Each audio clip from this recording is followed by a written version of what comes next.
ಮೌಲೌ ಮಂದಾಕಿನೀಯಸ್ಯ ಮಾಲತೀ ಮಾಲಿಕಾನಿಭಃ ಮೌನಿ ಮಾನಸ ಹಂಸೋಯಂ ಮೌಢ್ಯಂ ಹರತು ನಃ ಶಿವಃ.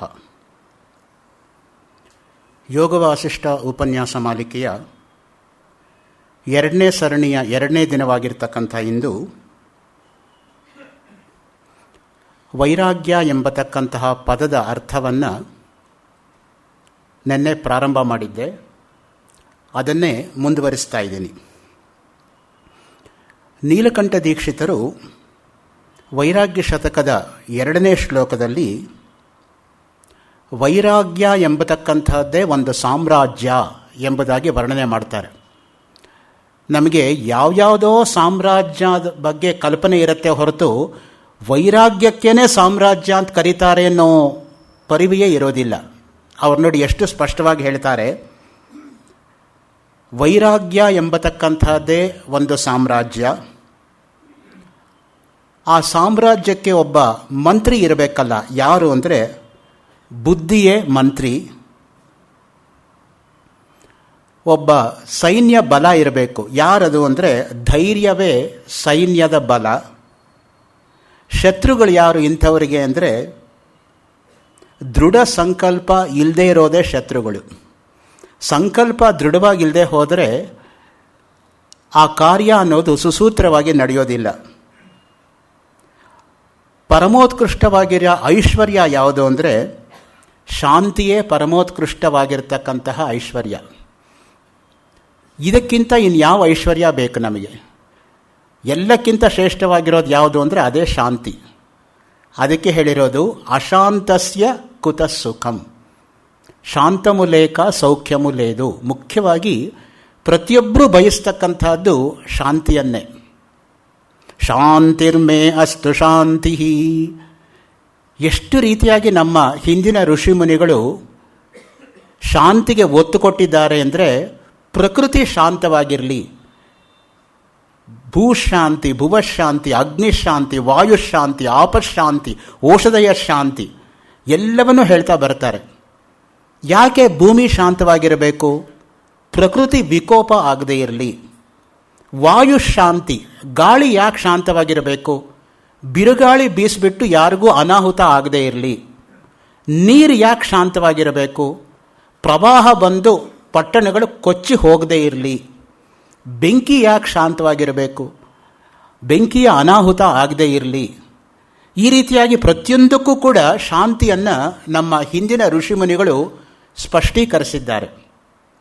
ಈಗ ನಾವು ಹೊಸದಾಗಿ ಈಕಲಾಜಿಕಲ್ ಬ್ಯಾಲೆನ್ಸು, ಈಕೋಸಿಸ್ಟಮು ಏನು ಹೇಳ್ತಾ ಇದ್ದೀವೋ ಅದೆಲ್ಲ ಆಗಿನ ಕಾಲದಿಂದನೇ ನಮ್ಮಲ್ಲಿ ಇದ್ದಿದ್ದೆ.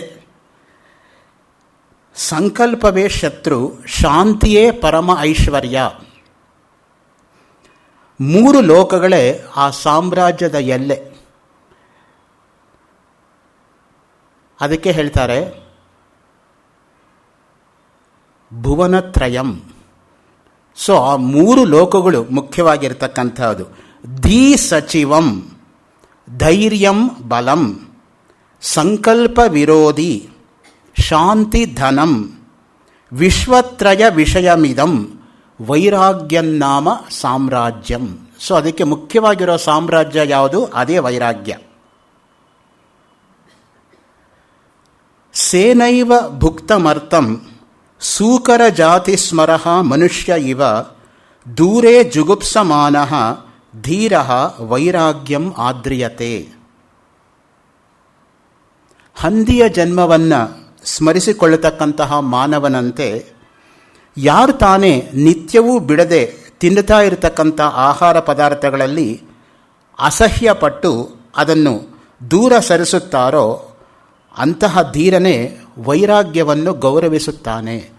ಯಾರಿಗೆ ಗೌರವಿಸೋದು ಶಕ್ತಿ ಬರುತ್ತೆ ಅಂತ ಹೇಳಿದರೆ, ನಾವು ಪ್ರತಿನಿತ್ಯ ಮಾಡ್ತಾ ಇರತಕ್ಕಂತಹ ಈ ಕೆಲಸಗಳೆಲ್ಲವೂ ಕೂಡ ಶಾಶ್ವತವಾಗಿ ನಮ್ಮ ಜೊತೆ ಬರ್ತಕ್ಕಂಥದ್ದು ಅಲ್ಲ ಅನ್ನೋ ಒಂದು ಪರಿಕಲ್ಪನೆ ಇರಬೇಕು. ಅದಕ್ಕೆ ಹೇಳೋದು ಇದು ವ್ಯವಹಾರ, ಅದು ಪರಮಾರ್ಥ. ಪ್ರಾತಿಭಾಸಿಕ, ವ್ಯಾವಹಾರಿಕ, ಪಾರಮಾರ್ಥಿಕ ಅಂತ 3 ರೀತಿಯಾಗಿ ಅದಕ್ಕೆ ಹೇಳ್ತಾ ಬಂದಿರೋದು. ನಮಗೆ ತೊಂದರೆ ಎಲ್ಲಿ ಬರುತ್ತೆ ಅಂದರೆ, ಒಂದು ವ್ಯವಹಾರ ಸ್ಥಿತಿಯನ್ನು ಒಂದು ಪರಮಾರ್ಥ ಸ್ಥಿತಿ ಗಂಟು ಹಾಕಿಬಿಟ್ಟು ಅಯ್ಯೋ ಪೂರ್ವಾಪರ ವಿರೋಧ ಇದೆಯಲ್ಲ, ಇದನ್ನು ಹೆಂಗೆ ನಾವು ನಿಭಾಯಿಸೋದು ಅಂತ ಕಳವಳಕ್ಕೊಳಗಾಗ್ತೀವಿ. ಅದಕ್ಕೆ ಮುಖ್ಯವಾಗಿ ಯಾವುದು ತೋರುವಿಕೆ, ಯಾವುದು ಇರುವಿಕೆ, ಯಾವುದು ಹೋಗುವಿಕೆ ಅನ್ನೋ ಅರಿವು ನಮಗುಂಟಾದರೆ ಆವಾಗ ನಮಗದು ಸಿದ್ಧಿಸುತ್ತೆ. ಅದಕ್ಕೆ ಅರಿವೇ ಗುರು ಎಂಬುದಾಗಿ ನಾವು ಹೇಳ್ತಕ್ಕಂಥದ್ದು. ಕರ್ನಾಟಕ ಯೂನಿವರ್ಸಿಟಿ ಮಾಟೋ ಏನು ಅಂದರೆ ಅರಿವೇ ಗುರು ಅಂತ ಕನ್ನಡದಲ್ಲೇ ಇಟ್ಕೊಂಡಿದ್ದಾರೆ ಅವರು. ಶಸ್ತ್ರೇ ಶಾಸ್ತ್ರೇ ಚ ಕೌಶಲಂ ಅಂತ ಹಿಮಾಚಲ ಪ್ರದೇಶ ಯೂನಿವರ್ಸಿಟಿ ಸಿಮ್ಲಾ ಮಾಟೋ. ಶಸ್ತ್ರದಲ್ಲಿ ಬರ್ತಿರೋ ಶಾಸ್ತ್ರದಲ್ಲಿ ಬರ್ತಿರೋ ಎದುರಿಸ್ತೀವಿ ಬನ್ನಿ ಅಂತ. ಸಾಮಾನ್ಯವಾಗಿ ಶಸ್ತ್ರದಲ್ಲಿ ಶಕ್ತಿ ಇರೋವರಿಗೆ ಶಾಸ್ತ್ರ ಬಲ ಇರಲ್ಲ, ಶಾಸ್ತ್ರ ಬಲ ಇರೋವರಿಗೆ ಈ ಶಕ್ತಿ ಇರೋದಿಲ್ಲ. ಹಾಗೆ ಎರಡೂ ಕೂಡ ಸಮನ್ವಯ ಆಗಿದ್ದು ಸ್ವಾಮಿ ವಿವೇಕಾನಂದರಲ್ಲಿ. Sound mind in a sound body, ಅದು ಮುಖ್ಯವಾಗಿ. ಎಷ್ಟೋ ಜನಕ್ಕೆ ಒಳ್ಳೆ ಹರಿತವಾಗಿರೋ ಬುದ್ಧಿ ಇರುತ್ತೆ, ಆದರೆ ದೇಹ ಸಾಮರ್ಥ್ಯ ಇರಲ್ಲ. ಎಷ್ಟೋ ಜನಕ್ಕೆ ಜೀರ್ಣಶಕ್ತಿ ಚೆನ್ನಾಗಿರುತ್ತೆ, ಸ್ಮರಣ ಶಕ್ತಿ ಇರಲ್ಲ. ಎರಡನ್ನೂ ಒಂದೇ ಕಡೆ ಕೊಡ್ತಕ್ಕಂಥದ್ದು ಅಪರೂಪ. ಕಾಳಿದಾಸ ಒಂದು ಮಾತು ಹೇಳ್ತಾನೆ ಕುಮಾರ ಸಂಭವದಲ್ಲಿ, ಕಣಿಗಲೆ ಹೂವು ನೋಡೋದಕ್ಕೆ ಒಳ್ಳೆ ಬಣ್ಣ ಇದೆ, ಆದರೆ ಸುಗಂಧ ಇಲ್ಲ. ಮತ್ತೆ ಕೆಲವು ಹೂವುಗಳಲ್ಲಿ ಒಳ್ಳೆ ಸುಗಂಧ ಇದೆ, ಆದರೆ ಬಣ್ಣವೇ ಇಲ್ಲ. ಎರಡನ್ನೂ ಒಬ್ಬರಲ್ಲೇ ಕೊಡೋದಿಲ್ಲ ಅಂತ. ಒಂದಿದ್ರೇನೇ ನಮ್ಮನ್ನು ಹಿಡಿಯೋಕ್ಕಾಗಲ್ಲ. ಇನ್ನು ಎಲ್ಲವನ್ನು ಒಬ್ಬರಲ್ಲೇ ಇದ್ಬಿಟ್ರೆ ಭಗವಂತ ಯಾರಿ, ನಾನೇ ಭಗವಂತ ಅಂತ ಮಾತಾಡ್ತೀವಿ. ಆ ದೃಷ್ಟಿಯಿಂದನೇ ಸ್ವಪಿತುಹು ಪರಲೋಕಾಯ ಸ್ವಯಂ ಅನುದಿವಸಂ ಯದಾಚರತಿ ಕ್ರಿಯತಾಮಿದಂ ಉಪಮಾನಂ ಖಿನ್ನ ಅಲಂ ಪುತ್ರ ವೈರಾಗ್ಯೆ. ಮಕ್ಕಳ ಬಗ್ಗೆ ವೃದ್ಧರಾದ ಮೇಲಾದರೂ ವೈರಾಗ್ಯ ಉಂಟಾಗಬೇಕು. ಈ ವಿಷಯದಲ್ಲಿ ತಾನು ಪರಲೋಕವನ್ನು ಐದಿದ ಹಿರಿಯರಿಗೆ ಪ್ರತಿದಿನವೂ ಏನು ಮಾಡುತ್ತಿದ್ದೇನೆ ಎಂದು ಚಿಂತಿಸಿದರೆ ಅದೇ ವೈರಾಗ್ಯಕ್ಕೆ ಕಾರಣ. ಮುಖ್ಯವಾಗಿ ವೈರಾಗ್ಯಕ್ಕೆ ಯಾವುದು ಕಾರಣ ಆಗತ್ತೆ ಅಂದರೆ, ನನ್ನ ಹಿಂದಿನವರಿಗೆ ನಾನು ಏನು ಮಾಡ್ತಾ ಇದ್ದೀನಿ ಅನ್ನೋ ಒಂದು ಚಿಂತನೆ ನಮಗುಂಟಾಗಬೇಕು. ನಮ್ಮನ್ನು ಈ ಸ್ಥಿತಿಗೆ ಬಿಟ್ಟೋದ್ರಲ್ಲ ನಮ್ಮ ಹಿಂದಿನವರು, ಪ್ರತ್ಯಕ್ಷವಾಗಿ ನಮ್ಮ ಕಣ್ಣಿಗೆ ಕಾಣತಕ್ಕಂತಹ ದೇವರು ಯಾರು ಅಂದರೆ ತಾಯಿ ತಂದೆಯರು. ಅದಕ್ಕೆ ಮಾತೃದೇವೋಭವ ಪಿತೃದೇವೋಭವ, ಆಮೇಲೆ ಆಚಾರ್ಯ ದೇವೋಭವ, ಆಮೇಲೆ ಅತಿಥಿ ದೇವೋಭವ. ಮಾತಾ ಪೂರ್ವರೂಪಂ ಪಿತಾ ಉತ್ತರ ರೂಪಂ ಜನನಿ ಜನ್ಮಭೂಮಿಶ್ಚ ಸ್ವರ್ಗಾದಪಿ ಗರಿಯಸಿ. ತಾಯಿ ಮತ್ತು ತಾಯ್ನಾಡು ಸ್ವರ್ಗಕ್ಕಿಂತ ಮಿಗಿಲು. ಅದಕ್ಕೆ ಆ ಮಾತು ಬಂದಿರೋದು. ತಿರುಕ್ಕುರಳಲ್ಲಿ ಒಂದು ಮಾತು ಬರುತ್ತೆ 186ನೇ ಪದ್ಯದಲ್ಲಿ, ವೈರಾಗ್ಯಕ್ಕೆ ಸಮನಾದ ಸಂಪತ್ತು ಈ ಲೋಕದಲ್ಲಿ ಇಲ್ಲ, ಸ್ವರ್ಗದಲ್ಲೂ ಇಲ್ಲ. ಯಾವುದು ನಿಜವಾಗಿರ್ತಕ್ಕಂಥ ಸಂಪತ್ತು ಅಂದರೆ ಅದೇ ವೈರಾಗ್ಯ. ಸ್ವಾಮಿ ವಿವೇಕಾನಂದರು ಜೀವ ಈಶ್ವರ ಧರ್ಮ ಎಂಬತಕ್ಕಂತಹ ಒಂದು ಲೇಖನದ 317ನೇ ಪುಟದಲ್ಲಿ ಈ ರೀತಿಯಾಗಿ ಹೇಳ್ತಾರೆ, ಪ್ರಪಂಚದಲ್ಲಿ ಎಲ್ಲವೂ ಭಯದಿಂದ ತುಂಬಿದೆ, ವೈರಾಗ್ಯದಲ್ಲಿ ಮಾತ್ರ ಭಯವಿಲ್ಲ. ಸರ್ವಂ ವಸ್ತು ಭಯಾನ್ವಿತಂ ಭುವಿ ನೃಣಾಂ ವೈರಾಗ್ಯಮೇವ ಅಭಯಂ. ಭರ್ತೃಹರಿ ವೈರಾಗ್ಯ ಶತಕವನ್ನೇ ಪುಷ್ಟೀಕರಿಸ್ತಾ ಇದ್ದಾರೆ ಸ್ವಾಮಿ ವಿವೇಕಾನಂದರು ಈ ಮಾತಿನಿಂದ. ಮಹೋಪನಿಷತ್ ಅಂತ ಒಂದು ಉಪನಿಷತ್ತಿದೆ. ನಮ್ಮಲ್ಲಿ ಒಟ್ಟು 186 ಉಪನಿಷತ್ತುಗಳಿರೋದು. ಸೊ ಅದರಲ್ಲಿ ಮಹೋಪನಿಷತ್ತಲ್ಲಿ ಒಂದು ವಾಕ್ಯ ಬರುತ್ತೆ, ವೈರಾಗ್ಯಂ ಪೂರ್ವಮಿಚ್ಛೇತಿ ಶುಭೇಚ್ಛು ಬುಧೈಹಿ. ಮಂಗಳಕರವಾದ ಆಸೆಯುಂಟಾಗುವ ಪೂರ್ವದಲ್ಲಿ ವೈರಾಗ್ಯದ ಕಡೆಗೆ ಆಸೆ ಉಂಟಾಗಬೇಕು. ಅಲ್ಲಿಗೇನಾಯಿತು, ವೈರಾಗ್ಯ ಈಸ್ ಈಕ್ವಲ್ ಟು ಮಂಗಳ ಅಂತಾಯಿತು, ಅಥವಾ ಮಂಗಳ ಈಸ್ ಈಕ್ವಲ್ ಟು ವೈರಾಗ್ಯ ಅಂತಾಯಿತು. ಶಂ ಅಂದರೂ ಕೂಡ ಮಂಗಳನೇ, ಭದ್ರಂ ಅಂದರೂ ಕೂಡ ಮಂಗಳನೇ. ಅದಕ್ಕೆ ನಾವು ಹೇಳೋದು ಶನ್ನೋ ಮಿತ್ರ ಶಂ ವರುಣ ಶನ್ನೋ ಭವತ್ವರ್ಯಮ ಶನ್ನ ಇಂದ್ರೋ ಬೃಹಸ್ಪತಿ ಶನ್ನೋ ವಿಷ್ಣುರುಕ್ರಮ ನಮೋ ಬ್ರಹ್ಮಣೇ ನಮಸ್ತೆ ವಾಯೋ ತ್ವಮೇವ ಪ್ರತ್ಯಕ್ಷಂ ಬ್ರಹ್ಮಾಸಿ ತ್ವಮೇವ ಪ್ರತ್ಯಕ್ಷಂ ಬ್ರಹ್ಮ ವದಿಷ್ಯಾಮಿ ಋತಂ ವದಿಷ್ಯಾಮಿ ಸತ್ಯಂ ವದಿಷ್ಯಾಮಿ ತನ್ಮಾಮವತು ತದ್ವಕ್ತಾರಮವತು ಅವತು ಮಾಂ ಅವತು ವಕ್ತಾರಂ. ಓಂ ಶಾಂತಿ ಶಾಂತಿ ಶಾಂತಿ. ಅಷ್ಟು ಹೇಳಿದೆ ಭದ್ರಂ ಕರ್ಣೇಭಿಃ ಶೃಣುಯಾಮ ದೇವಾಃ ಭದ್ರಂ ಪಶ್ಯೇಮಾಕ್ಷಭಿರ್ಯಜತ್ರಾಃ ಸ್ಥಿರೈರಂಗೈಸ್ತುಷ್ಟುವಾಗುಂಸಸ್ತನೂಭಿಃ ವ್ಯಶೇಮ ದೇವಹಿತಂ ಯದಾಯುಃ ಸ್ವಸ್ತಿ ನ ಇಂದ್ರೋ ವೃದ್ಧಶ್ರವಾಃ ಸ್ವಸ್ತಿ ನಃ ಪೂಷಾ ವಿಶ್ವವೇದಾಃ ಸ್ವಸ್ತಿ ನಸ್ತಾರ್ಕ್ಷ್ಯೋ ಅರಿಷ್ಟನೇಮಿಃ ಸ್ವಸ್ತಿ ನೋ ಬೃಹಸ್ಪತಿರ್ದಧಾತು. ಓಂ ಶಾಂತಿ ಶಾಂತಿ ಶಾಂತಿ. ಯಾಕೆ 3 ಸಲ ಶಾಂತಿ ಅಂತ ಹೇಳಬೇಕು ಅಂದರೆ ಆಧ್ಯಾತ್ಮಿಕ, ಆದಿದೈವಿಕ, ಆದಿಭೌತಿಕ ಅನ್ನೋ ದುಃಖತ್ರಯಗಳ ನಿವಾರಣೆಗೋಸ್ಕರ ಶಾಂತಿ ಶಾಂತಿ ಶಾಂತಿ ಅಂತ 3 ಸಲ ಪಠಣ ಮಾಡೋದು. ಇಲ್ಲದೆ ಹೋದರೆ ಒಂದು ಸಲ ಹೇಳಿದ್ರೆ ಸಾಕಾಗಿರ್ತಾ ಇತ್ತು. ಅಲ್ಲಿ ಹೇಳ್ತಾರೆ ನೋಡಿ, ದಶಾವತಾರ ಚರಿತ್ರದಲ್ಲಿ ವೈರಾಗ್ಯಂ ಯದಿ ಕಿಂ ವ್ರತೈಹಿ, ನಿನಗೆ ನಿಜವಾಗಲೂ ವೈರಾಗ್ಯ ಉಂಟಾಗಿದ್ದರೆ ನೀನು ಯಾವ ವ್ರತಗಳನ್ನು ಮಾಡಬೇಕಾಗಿಲ್ಲ ಅನ್ನೋ ಮಟ್ಟಿಗೆ ಹೋಗ್ತಾರೆ. ವ್ರತಗಳಿಗೆಲ್ಲ ಮೀರಿರ್ತಕ್ಕಂತಹ ಮಹಾವ್ರತ ಯಾವುದು ಅಂದರೆ ಅದೇ ವೈರಾಗ್ಯ. ಅದಕ್ಕೆ ನಾವು ನೋಡಿದಾಗ ಅನಿಸುತ್ತೆ ನೋಡಿ, ಕೆಲವು ತುಂಬ ಜ್ಞಾನಿಗಳ ತರಹ ಕಾಣ್ತಾರೆ, ಆದರೆ ಕೆಲವು ಕರ್ಮಗಳನ್ನೇ ಅವ್ರು ಮಾಡ್ತಾ ಇರೋದಿಲ್ಲ. ನಮ್ಮ ದೃಷ್ಟಿಯಿಂದ ಏನಾಗುತ್ತೆ, ಅಯ್ಯೋ ಅವರು ಕರ್ಮಭ್ರಷ್ಟರಾಗಿಬಿಟ್ಟಿದಾರಲ್ರಿ, ನಿತ್ಯ ಮಾಡ್ತಕ್ಕಂಥ ಕರ್ಮವೇ ಮಾಡ್ತಾ ಇಲ್ಲ ಅಂತ. ಕರ್ಮವೇ ಅವ್ರನ್ನ ಬಿಟ್ಟು ಹೋಗಿರುತ್ತೆ, ಅವ್ರ ಕರ್ಮವನ್ನು ಬಿಡೋದಲ್ಲ. ಅದಕ್ಕೆ ಹೇಳೋದು, ಕುರ್ವನ್ನೇವೇಹ ಕರ್ಮಾಣಿ ಜಿಜೀವಿಷೇಚ್ಛತಂ ಸಮಾಹ ಏವಂತ್ವಯಿ ನಾಣ್ಯತೆ ಸ್ತೋತ್ಸಿ ನ ಕರ್ಮ ಲಿಪ್ಯತೆ ನರೇ. ಕೆಲವು ಹೇಳ್ತಾರೆ, ನಾನು ತುಂಬ ಜ್ಞಾನಿ, ನಾನು ಕರ್ಮ ಮಾಡೋದಿಲ್ಲ ಅಂತ. ಅವರ ಜ್ಞಾನಿ ಅಂತ ಹೇಳ್ಕೋತಾ ಇರೋದ್ರಿಂದನೇ ಅವರ ಜ್ಞಾನಿ ಅಲ್ಲ ಅನ್ನೋದು ಗ್ಯಾರಂಟಿ ಆಯಿತು. ನಾಹಂ ಮನ್ಯೇಸು ವೇದೇತಿ ನೋ ನ ವೇದೇತಿ ವೇದ ಚ ಯೋನಸ್ತದ್ವೇದ ತದ್ವೇದ ನೋ ನ ವೇದೇತಿ ವೇದ ಚ ಅವಿಜ್ಞಾತಂ ವಿಜಾನತಾಂ ವಿಜ್ಞಾತಂ ಅವಿಜಾನತಾಂ.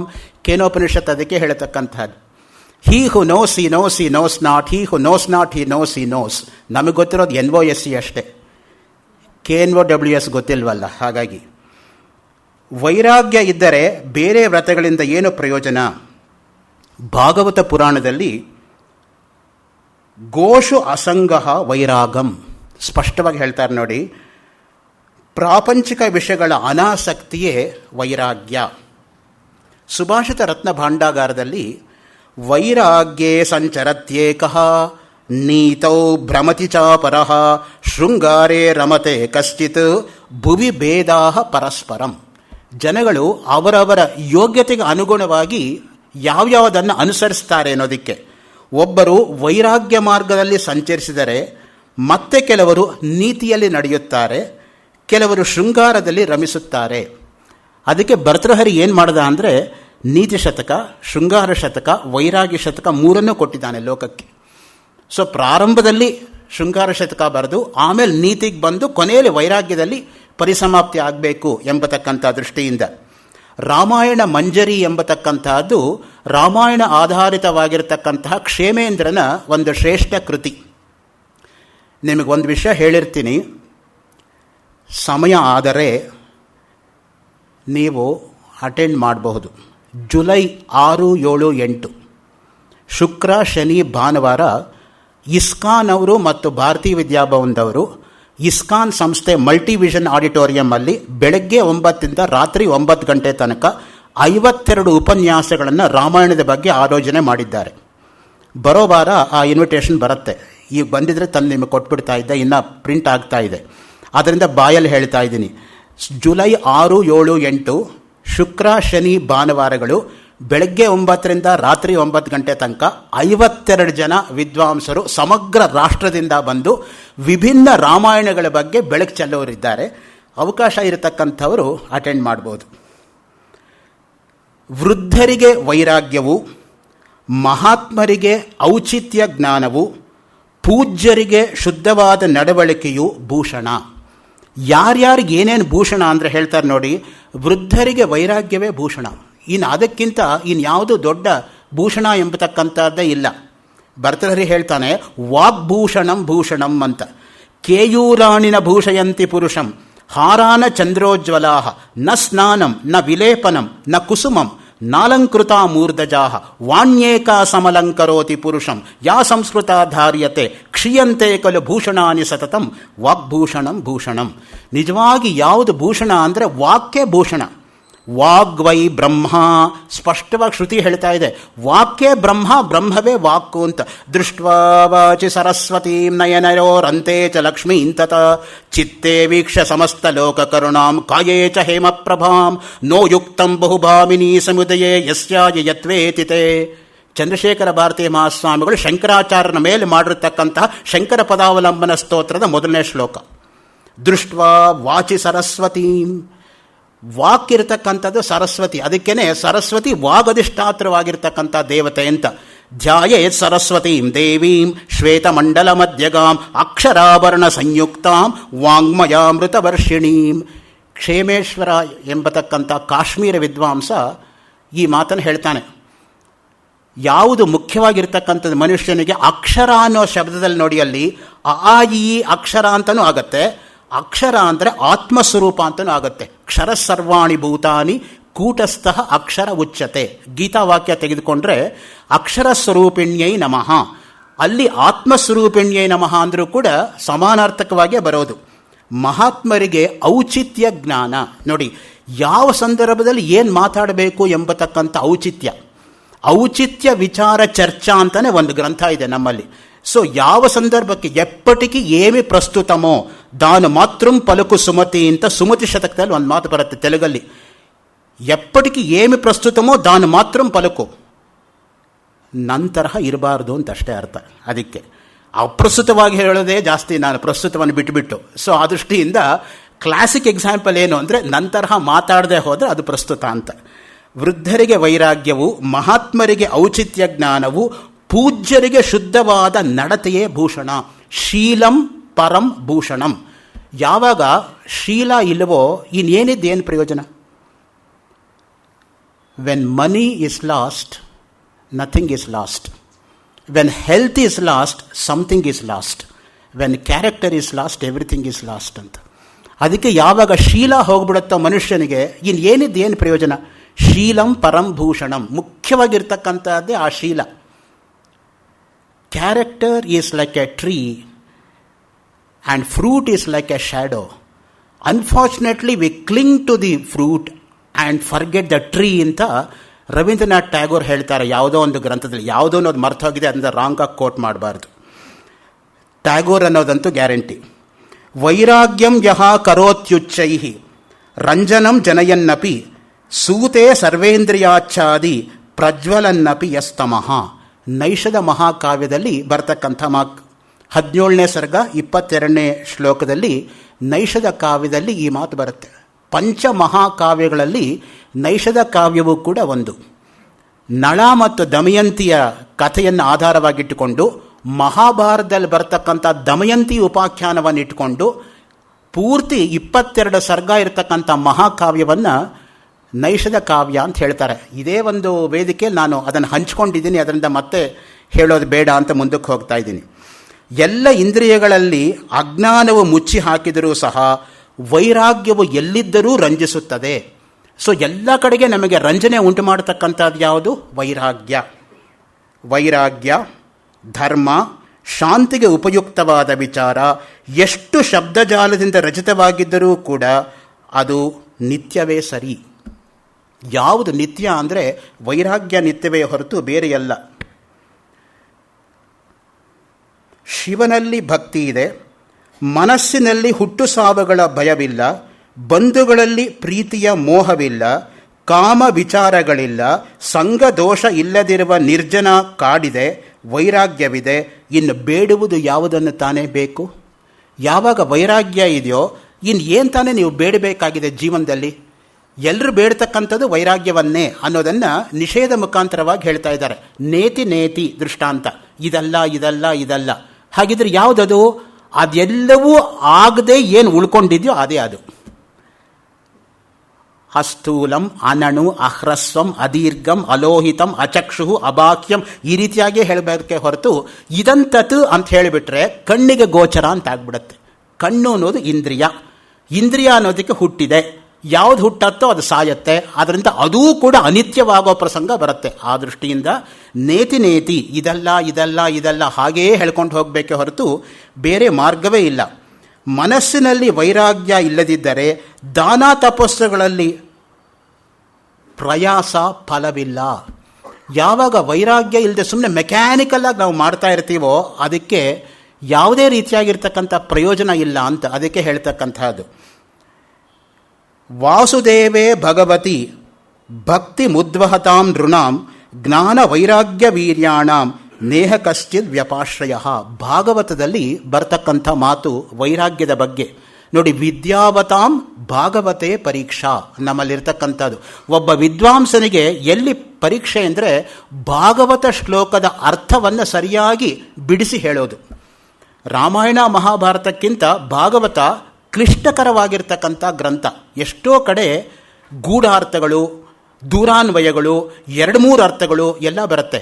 ನಾವು ಸಾಮಾನ್ಯವಾಗಿ ಅಂದ್ಕೊಳ್ಳೋದೇನೋ ಭಾಗವತ ಅಂದರೆ ಕೃಷ್ಣನ ಬಾಲಲೀಲೆಗಳು ಬಹಳ ಸುಲಭವಾಗಿರೋದು ಅಂತ ಅಲ್ಲ.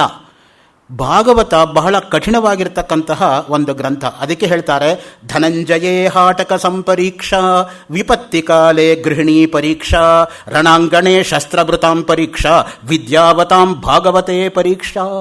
ಯಾರ್ಯಾರಿಗೆ ಎಲ್ಲೆಲ್ಲಿ ಪರೀಕ್ಷೆ ಅಂದರೆ ಧನಂಜಯೇ ಹಾಟಕ ಸಂಪರೀಕ್ಷಾ.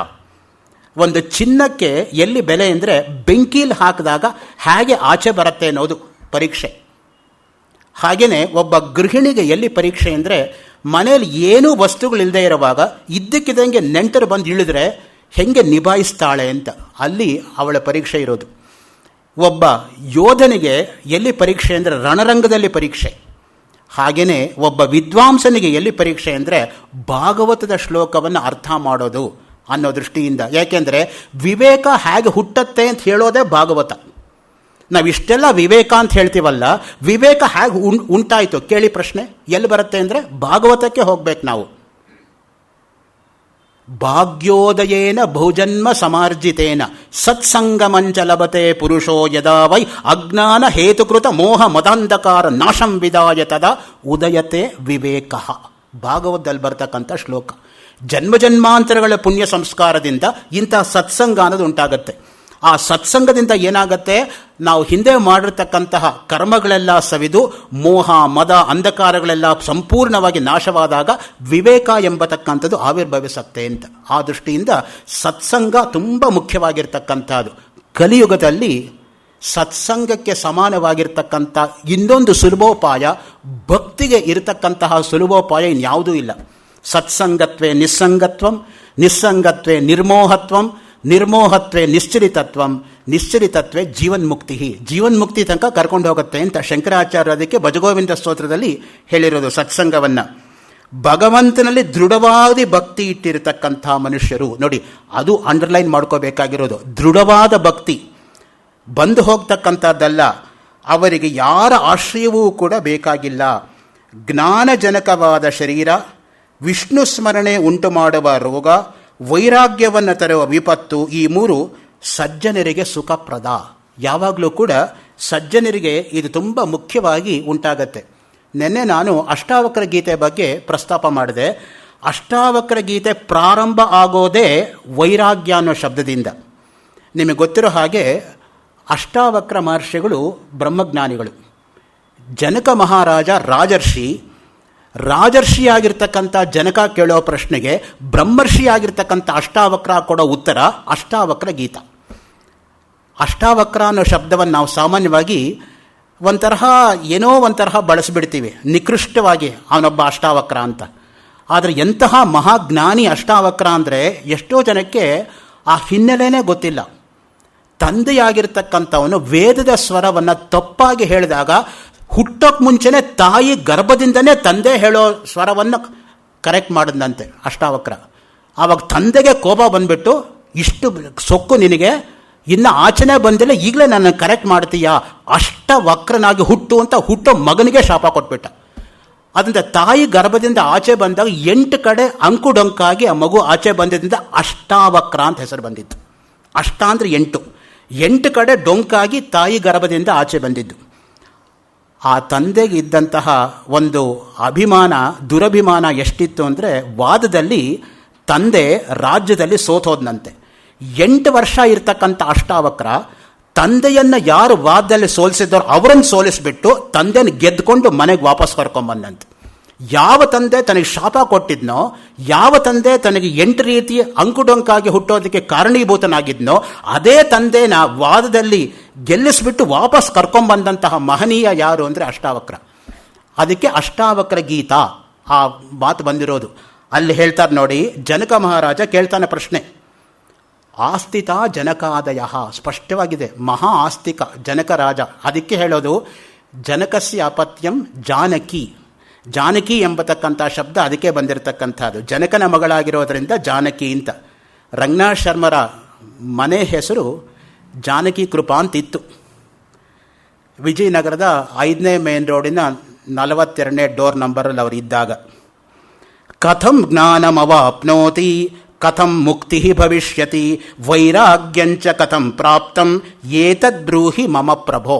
ನೋಡಿ, ಜನಕ ಮಹಾರಾಜ ಕೇಳ್ತಕ್ಕಂಥ ಬೇಸಿಕ್ ಪ್ರಶ್ನೆ ಮೊದಲನೇ ಶ್ಲೋಕದಲ್ಲೇ he is hitting right on the target. ಕೇಳ್ತಾನೆ ನೋಡಿ, ಜ್ಞಾನವನ್ನು ಪಡೆಯುವುದು ಹೇಗೆ? ಪ್ರತಿಯೊಬ್ಬರಿಗೂ ಬರ್ತಕ್ಕಂಥ ಸಂದೇಹ ನೋಡಿ, ನಮ್ಮ ಎಲ್ಲರನ್ನೂ ಕೂಡ ಮನಸ್ಸಲ್ಲಿ ಇಟ್ಕೊಂಡು ಜನಕ ಮಹಾರಾಜ ಕೇಳ್ತಕ್ಕಂಥ ಪ್ರಶ್ನೆ, ಜ್ಞಾನವನ್ನು ಪಡೆಯುವುದು ಹೇಗೆ? ಮುಕ್ತಿಯನ್ನು ಪಡೆಯುವುದು ಹೇಗೆ? ವೈರಾಗ್ಯ ಪ್ರಾಪ್ತವಾಗುವುದು ಹೇಗೆ? ದಯವಿಟ್ಟು ಇದನ್ನು ವಿವರಿಸಿ.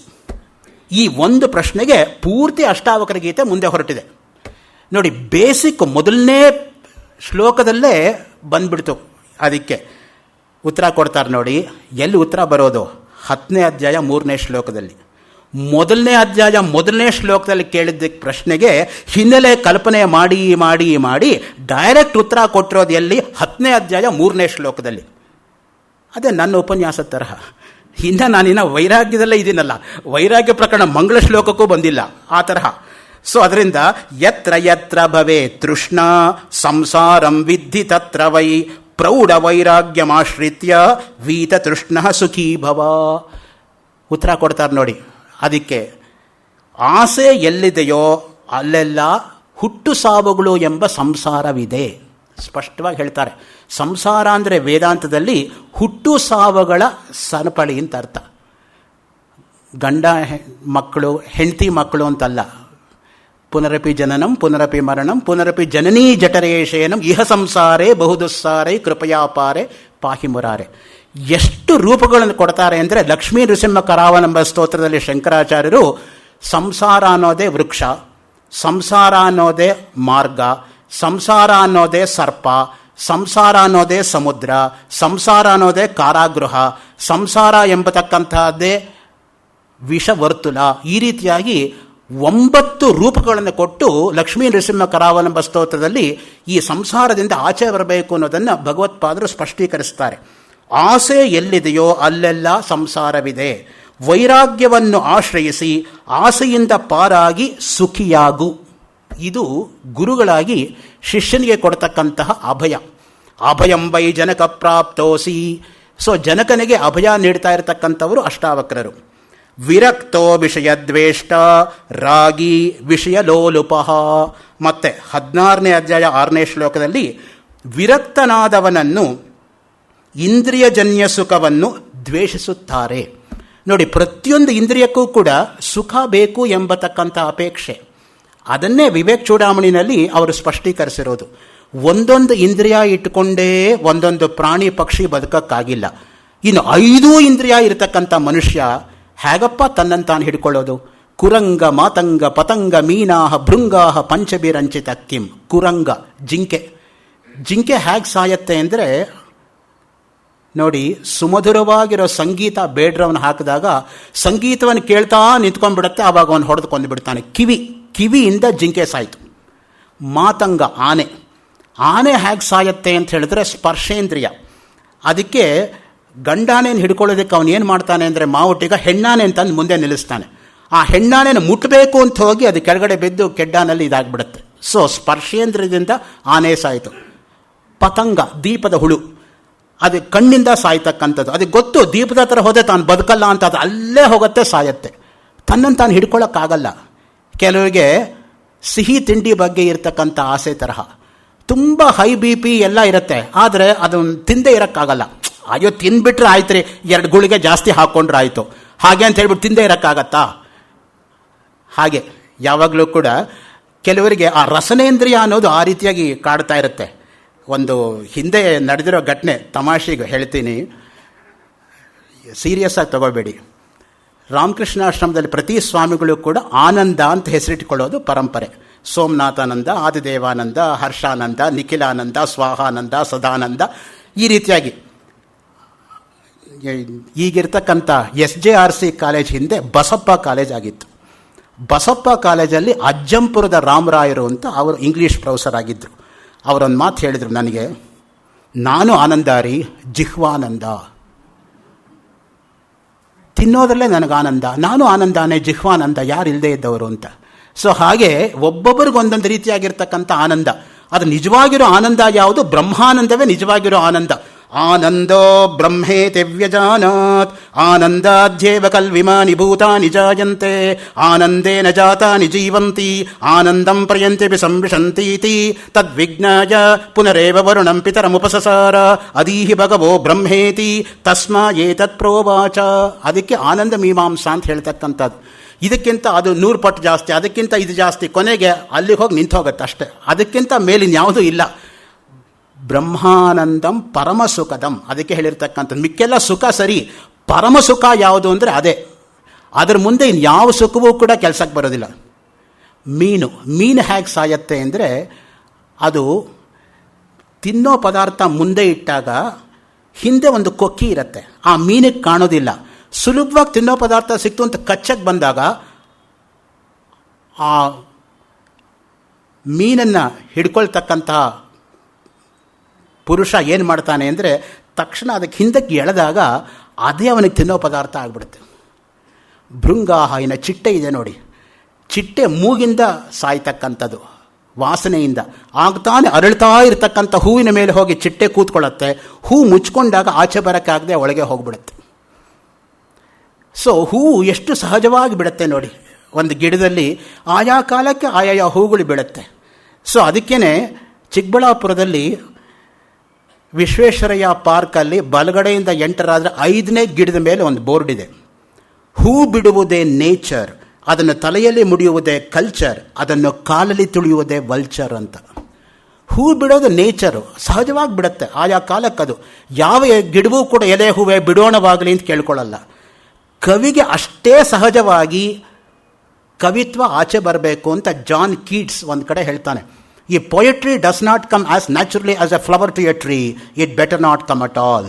ಸೊ ಎಷ್ಟು ಸಹಜವಾಗಿ ಆ ಹೂವು ಅನ್ನೋದು ಬರುತ್ತೋ ಆಯಾ ಕಾಲಕ್ಕೆ, ಅಷ್ಟೇ ಸಹಜವಾಗಿ ಕವಿತ್ವ ಎಂಬತಕ್ಕಂಥದ್ದು ಬರಬೇಕು ಅಂತ. ನೋಡಿ, ಯಾವಾಗಲೂ ಕೂಡ ನಾನು ಕವಿತ್ವ ಬರೀತೀನಿ ಅಂತ ಬರೀಬಾರ್ದು, ಅದು ಬರೆಸಿಸ್ಕೊಂಡು ಹೋಗಬೇಕು. ಆವಾಗಲೇ ನಿಜವಾಗಿರ್ತಕ್ಕಂಥ ಕವಿತ್ವ ಆಗೋದು. ರಂಗಪ್ರಿಯ ಸ್ವಾಮಿಗಳು ಹೇಳ್ತಾ ಇದ್ರು ಕ್ಲಾಸಲ್ಲಿ, ಹೇಗೆ ಕವಿತ್ವ ಬರೀಬಾರ್ದು ಅಂತ.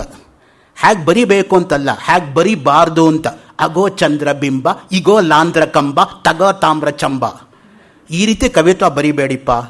ಪ್ರಾಸ ಇದೆ ಸಹಜ, ಆದರೆ ಅದು ನಿಜವಾಗಿರ್ತಕ್ಕಂಥ ಕವಿತ್ವ ಆಗಲ್ಲಪ್ಪ.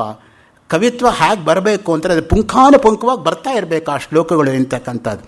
ಮುದಾಕರಾತ್ತಮೋದಕಂ ಸದಾ ವಿಮುಕ್ತಿ ಸಾಧಕಂ ಕಲಾಧರಾವತಂಸಕಂ ವಿಲಾಸಿ ಲೋಕರಕ್ಷಕಂ ಅನಾಯಕೈಕನಾಯಕಂ ವಿನಾಶಿತೇವ ದೈತ್ಯಕಂ ನತಾಶುಭಾಷನಾಶಕಂ ನಮಾಮಿತಂ ವಿನಾಯಕಂ ನತೇತರಾತಿ ಭೀಕರಂ ನವೋದಿತಾರ್ಕ ಭಾಸ್ವರಂ ನಮತ್ಸುರಾರಿ ನಿರ್ಜರಂ ನತಾದಿಕಾಪದುದ್ದರಂ ಸುರೇಶ್ವರಂ ನಿಧೀಶ್ವರಂ ಗಜೇಶ್ವರಂ ಗಣೇಶ್ವರಂ ಮಹೇಶ್ವರಂ ತಮಾಶ್ರಯೇ ಪರಾತ್ಪರಂ ನಿರಂತರಂ ಸಮಸ್ತ ಲೋಕ ಶಂಕರಂ ನಿರಸ್ತ ದೈತ್ಯ ಕುಂಜರಂ ದರೇತರೋದರಂ ವರಂ ವರೇಭವಕ್ತ್ರಮಕ್ಷರಂ ಕೃಪಾಕರಂ ಕ್ಷಮಾಕರಂ ಮುದಾಕರಂ ಯಶಸ್ಕರಂ ಮನಸ್ಕರಂ ನಮಸ್ಕೃತಾಂ ನಮಸ್ಕರೋಮಿ ಭಾಸ್ವರಂ ಅಕಿಂಚನಾರ್ತಿ ಮಾರ್ಜನಂ ಚಿರಂತನೋಕ್ತಿ ಭಾಜನಂ ಪುರಾರಿ ಪೂರ್ವನಂದನಂ ಸುರಾರಿ ಗರ್ವ ಚರ್ವಣಂ ಪ್ರಪಂಚನಾಶ ಭೀಷಣಂ ಧನಂಜಯಾತಿ ಭೂಷಣಂ ಕಪೋಲ ದಾನವಾರಣಂ ಭಜೆ ಪುರಾಣ ವಾರಣಂ ನಿತಾಂತಕಾಂತ ದಂತಕಾಂತ ಮಂತಕಾಂತ ಕಾತ್ಮಜಂ ಅಚಿಂತ್ಯ ರೂಪ ಮಂತಹೀನ ಮಂತರಾಯ ಕೃಂತನಂ ಹೃದಂತರೇ ನಿರಂತರಂ ವಸಂತಮೇವ ಯೋಗಿನಾಂ ತಮೇಕದಂತಮೇಕಮೇವ ಚಿಂತಯಾಮಿ ಸಂತತಂ ಮಹಾಗಣೇಶ ಪಂಚರತ್ನ ಮಾದರೇಣ ಯೋನ್ವಹಂ ಪ್ರಜಲ್ಪತಿ ಪ್ರಭಾತಕೆ ಹೃದಯ ಸ್ಮರನ್ ನಿರಂತರಂ ಅರೋಗತಾಂ ಅದೋಷತಾಂ ಸುಸಾಹಿತೀಂ ಸುಪುತ್ರತಾಂ ಸಮಾಹಿತಾಯುರಷ್ಟಭೂತಿ ಮಭ್ಯುಪೈತಿ ಸೋಚಿರಾತ್. ಹಾಗೆ ಬರಬೇಕು ಬಂದರೆ ಕವಿತ್ವಾಗಿ.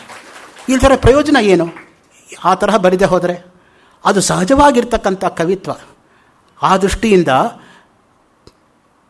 ಕವಿ ಕರೋತಿ ಕಾವ್ಯಾನಿ ರಸಂ ಜಾನಾತಿ ಪಂಡಿತಃ. ಅದಕ್ಕೆ ನಮ್ಮಲ್ಲೊಂದು ಮಾತಿರೋದು, ಕವಿಯಾಗಿರೋನಿಗೆ ರಸದ ಬಗ್ಗೆ ಗಮನ ಇರಲ್ಲ.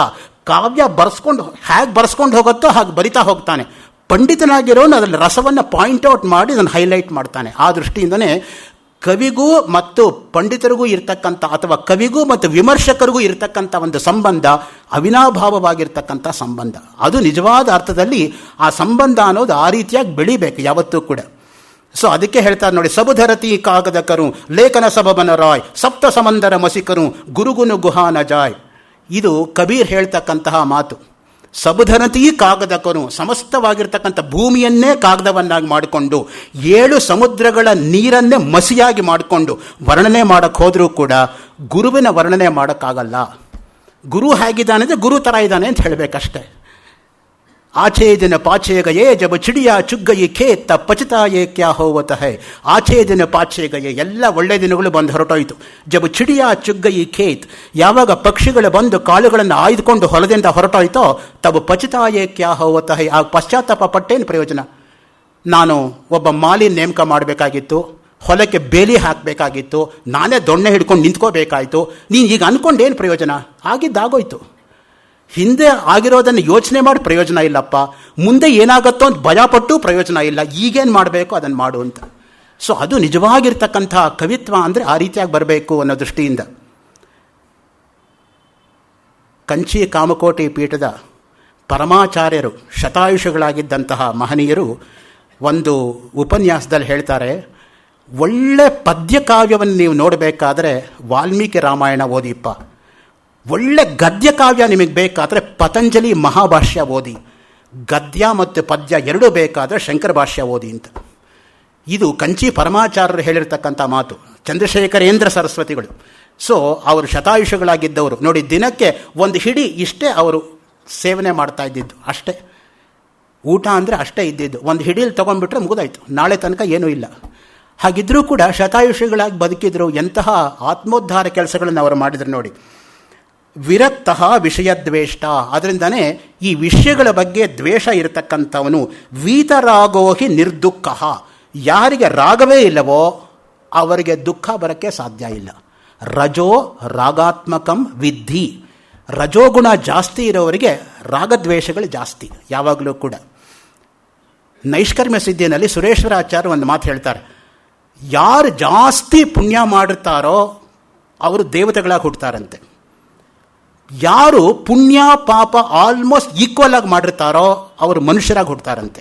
ಯಾರು ಪಾಪ ಜಾಸ್ತಿ ಪುಣ್ಯ ಕಡಿಮೆ ಮಾಡಿರ್ತಾರೋ ಅವರು ಪ್ರಾಣಿಗಳಾಗಿ ಹುಡ್ತಾರೆ ಅಂತ. ಸೊ ಸೃಷ್ಟಿ ಅನ್ನೋದು ಹೇಗಾಯಿತು ಅನ್ನೋದನ್ನು ಟಚ್ ಮಾಡ್ತಾರೆ ಸುರೇಶ್ವರಾಚಾರ್ಯರು ನೈಷ್ಕರ್ಮ್ಯ ಸಿದ್ಧಿನಲ್ಲಿ. ಪಂಚಸಿದ್ಧಿ ಗ್ರಂಥಗಳು ಅತ್ಯಂತ ಶ್ರೇಷ್ಠವಾಗಿರ್ತಕ್ಕಂಥದ್ದು. ಅದ್ವೈತ ಸಿದ್ಧಿ ಮಧುಸೂದನ ಸರಸ್ವತಿಗಳದು, ನೈಷ್ಕರ್ಮ್ಯ ಸಿದ್ಧಿ ಸುರೇಶ್ವರಾಚಾರ್ಯರದು, ಇಷ್ಟಸಿದ್ಧಿ ವಿಮುಕ್ತಾತ್ಮರದು, ಗಂಗಾಧರೇಂದ್ರ ಸರಸ್ವತಿಗಳ ಸ್ವರಾಜ್ಯ ಸಿದ್ಧಿ, ಸೊ ಈ ಬ್ರಹ್ಮಸಿದ್ಧಿ ಮಂಡನ ಮಿಶ್ರರದು. ಈ 5 ಕೂಡ ಪಂಚಸಿದ್ಧಿ ಗ್ರಂಥಗಳು ಅಂತ ಇರತಕ್ಕಂಥದ್ದು. ಈ ಪಂಚಸಿದ್ಧಿ ಗ್ರಂಥಗಳು ಯಾರ ವಶವಾಗಿದೆಯೋ ಅವರಿಗೆ ಸಂಪೂರ್ಣವಾಗಿರ್ತಕ್ಕಂಥ ವೇದಾಂತದ ಮೇಲೆ ಒಂದು ಹತೋಟಿ ಇರುತ್ತೆ ಅಂತ ನಮ್ಮ ಪರಂಪರೆಯಲ್ಲಿ ಇರತಕ್ಕಂಥದ್ದು. ಇವತ್ತು ಎಂತಹ ಒಂದು ಹೇಳಬಾರ್ದು, ಆದರೆ ಎಂತಹ ಒಂದು ವೇದಾಂತ ದಾರಿದ್ರ್ಯ ನಮ್ಮನ್ನು ಕಾಡ್ತಾ ಇದೆ ಅಂತ ಹೇಳಿದ್ರೆ, ಇವತ್ತು ನೀವು ಬೆಂಗಳೂರೆಲ್ಲ ಹುಡುಕಿದ್ರೂ ಕೂಡ 5 ಜನ ಪಂಚಸಿದ್ಧಿಗಳನ್ನು ಪಾಠ ಮಾಡ್ತಕ್ಕಂಥ ವಿದ್ವಾಂಸರು ಸಿಗೋಲ್ಲ. ಅಂತಹ ಒಂದು ದಾರಿದ್ರ್ಯಕ್ಕೆ ನಾವು ಇಳಿತಾ ಇದ್ದೀವಿ ನೋಡಿ. ಹಿಂದೆ ಒಬ್ಬ ಟೆಸ್ಟ್ ಅಂದರೆ ಪ್ರತಿಯೊಬ್ಬರು ಅದ್ವೈತ ಸಿದ್ಧಿ ಪಾಠ ಮಾಡು ಅಂತ ಕೊಟ್ಬಿಡೋರು. ಆ ಮೊದಲನೇ ಶ್ಲೋಕವನ್ನೇ ನನಗೆ ನನ್ನ ಗುರುಗಳು ಪಾಠಶಾಲೆಯಲ್ಲಿ 2 ತಿಂಗಳು ಪಾಠ ಮಾಡಿದ್ರು, ಒಂದೇ ಶ್ಲೋಕ. ಮಾಯಾಕಲ್ಪಿತ ಮಾತೃತಾಮುಖಂ ದ್ವೈತ ಪ್ರಪಂಚಾಶ್ರಯ ಸತ್ಯಜ್ಞಾನ ಸುಖಾತ್ಮಕ ಶ್ರುತಿಶಿಖೋತ್ತಾಖಂಡಧೀಗೋಚರ ಮಿಥ್ಯಾಬಂಧ ವಿದೂನನೈನ ಪರಮಾನಂದೈಕತಾನಾತ್ಮಕಂ ಮೋಕ್ಷಂ ಪ್ರಾಪ್ತ ಇವ ಸ್ವಯಂ ವಿಜಯತೆ ವಿಷ್ಣುರ್ವಿಕಲ್ಪೋಜ್ಜಿತ. ಒಂದು ಶ್ಲೋಕ 2 ತಿಂಗಳು ಪಾಠ ಮಾಡಿದರು. ಸೊ ಯಾತಕ್ಕೆ ಹೇಳ್ತಾ ಇದ್ದೀನಿ ಅಂತ ಹೇಳಿದರೆ, ಈಗ ಆ ತರಹ ಪಾಂಡಿತ್ಯವೇ ಕಾಣಿಸ್ತಾ ಇಲ್ವಲ್ಲ ಎಲ್ಲೂ ಕೂಡ. ಸಾಣೂರು ಭೀಮಭಟ್ರು 5ನೇ ರೋಡ್ ಚಾಮರಾಜಪೇಟೆಯಿಂದ 2 ಭುಜಕ್ಕೂ ಕೂಡ ಪುಸ್ತಕ ಹಾಕ್ಕೊಂಡು ನಡ್ಕೊಂಬರೋರು ಕಾಲೇಜಿಗೆ. ನಾವು ಹೇಳ್ತಾ ಇದ್ವಿ, ತಮಗೆ ಒಂದು ಸೆಪರೇಟ್ ರೂಮ್ ಇದೆ ಸರ್, ಯಾಕೆ ಭಾರ ಹೊತ್ಕೊಂಡ್ಬರ್ತೀರಾ? ಭಾರ ಅಲ್ಲಪ್ಪ, ಸರಸ್ವತಿ ಅದು, ನನ್ನ ಜೊತೆ ಸರಸ್ವತಿ ಇರಬೇಕು ಅಂತ ಹೇಳ್ತಾ ಇದ್ರು. ಸೊ ನಾವೀಗ ಒಂದು ಪುಸ್ತಕ ಜಾಸ್ತಿ ಆದರೆ ಬ್ಯಾಗಲ್ಲಿ, ಅಯ್ಯೋ ಇದನ್ನು ಯಾಕೆ ತರಬೇಕು, ಇದು ನಾಳೆ ಉಪನ್ಯಾಸಕ್ಕೆ ಬೇಕಾದ ಇವತ್ತು ಯಾಕೆ ಹೊತ್ಕೊಂಡು ಹೋಗಲಿ, ಈ ರೀತಿ ಯೋಚನೆ ಮಾಡ್ತೀವಿ.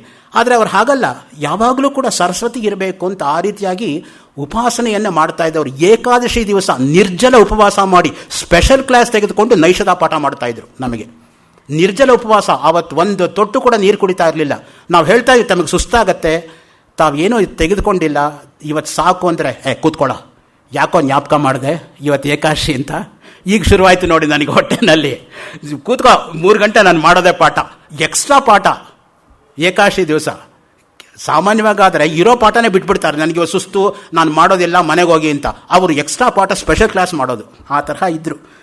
ಏನೋ ಅಂಥ ಪುಣ್ಯಾತ್ಮರೆಲ್ಲ ಇದ್ದಿದ್ದರಿಂದ ನಮಗೂ ಒಂದೆರಡು ಇವತ್ತು ಶ್ಲೋಕ ಬಾಯಿಗೆ ಬರೋಕ್ಕೆ ಸಾಧ್ಯ ಆಯಿತು.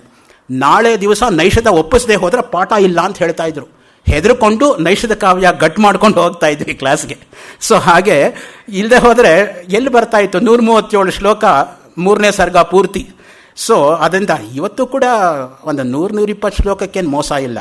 ಸೊ ಅದರಿಂದ ಏನೋ ಆವಾಗ ಅವರು ಆ ರೀತಿ ಗಟ್ಟು ಮಾಡಿಸಿದ್ರಿಂದ ಹಾಗೆ ನಡೀತು.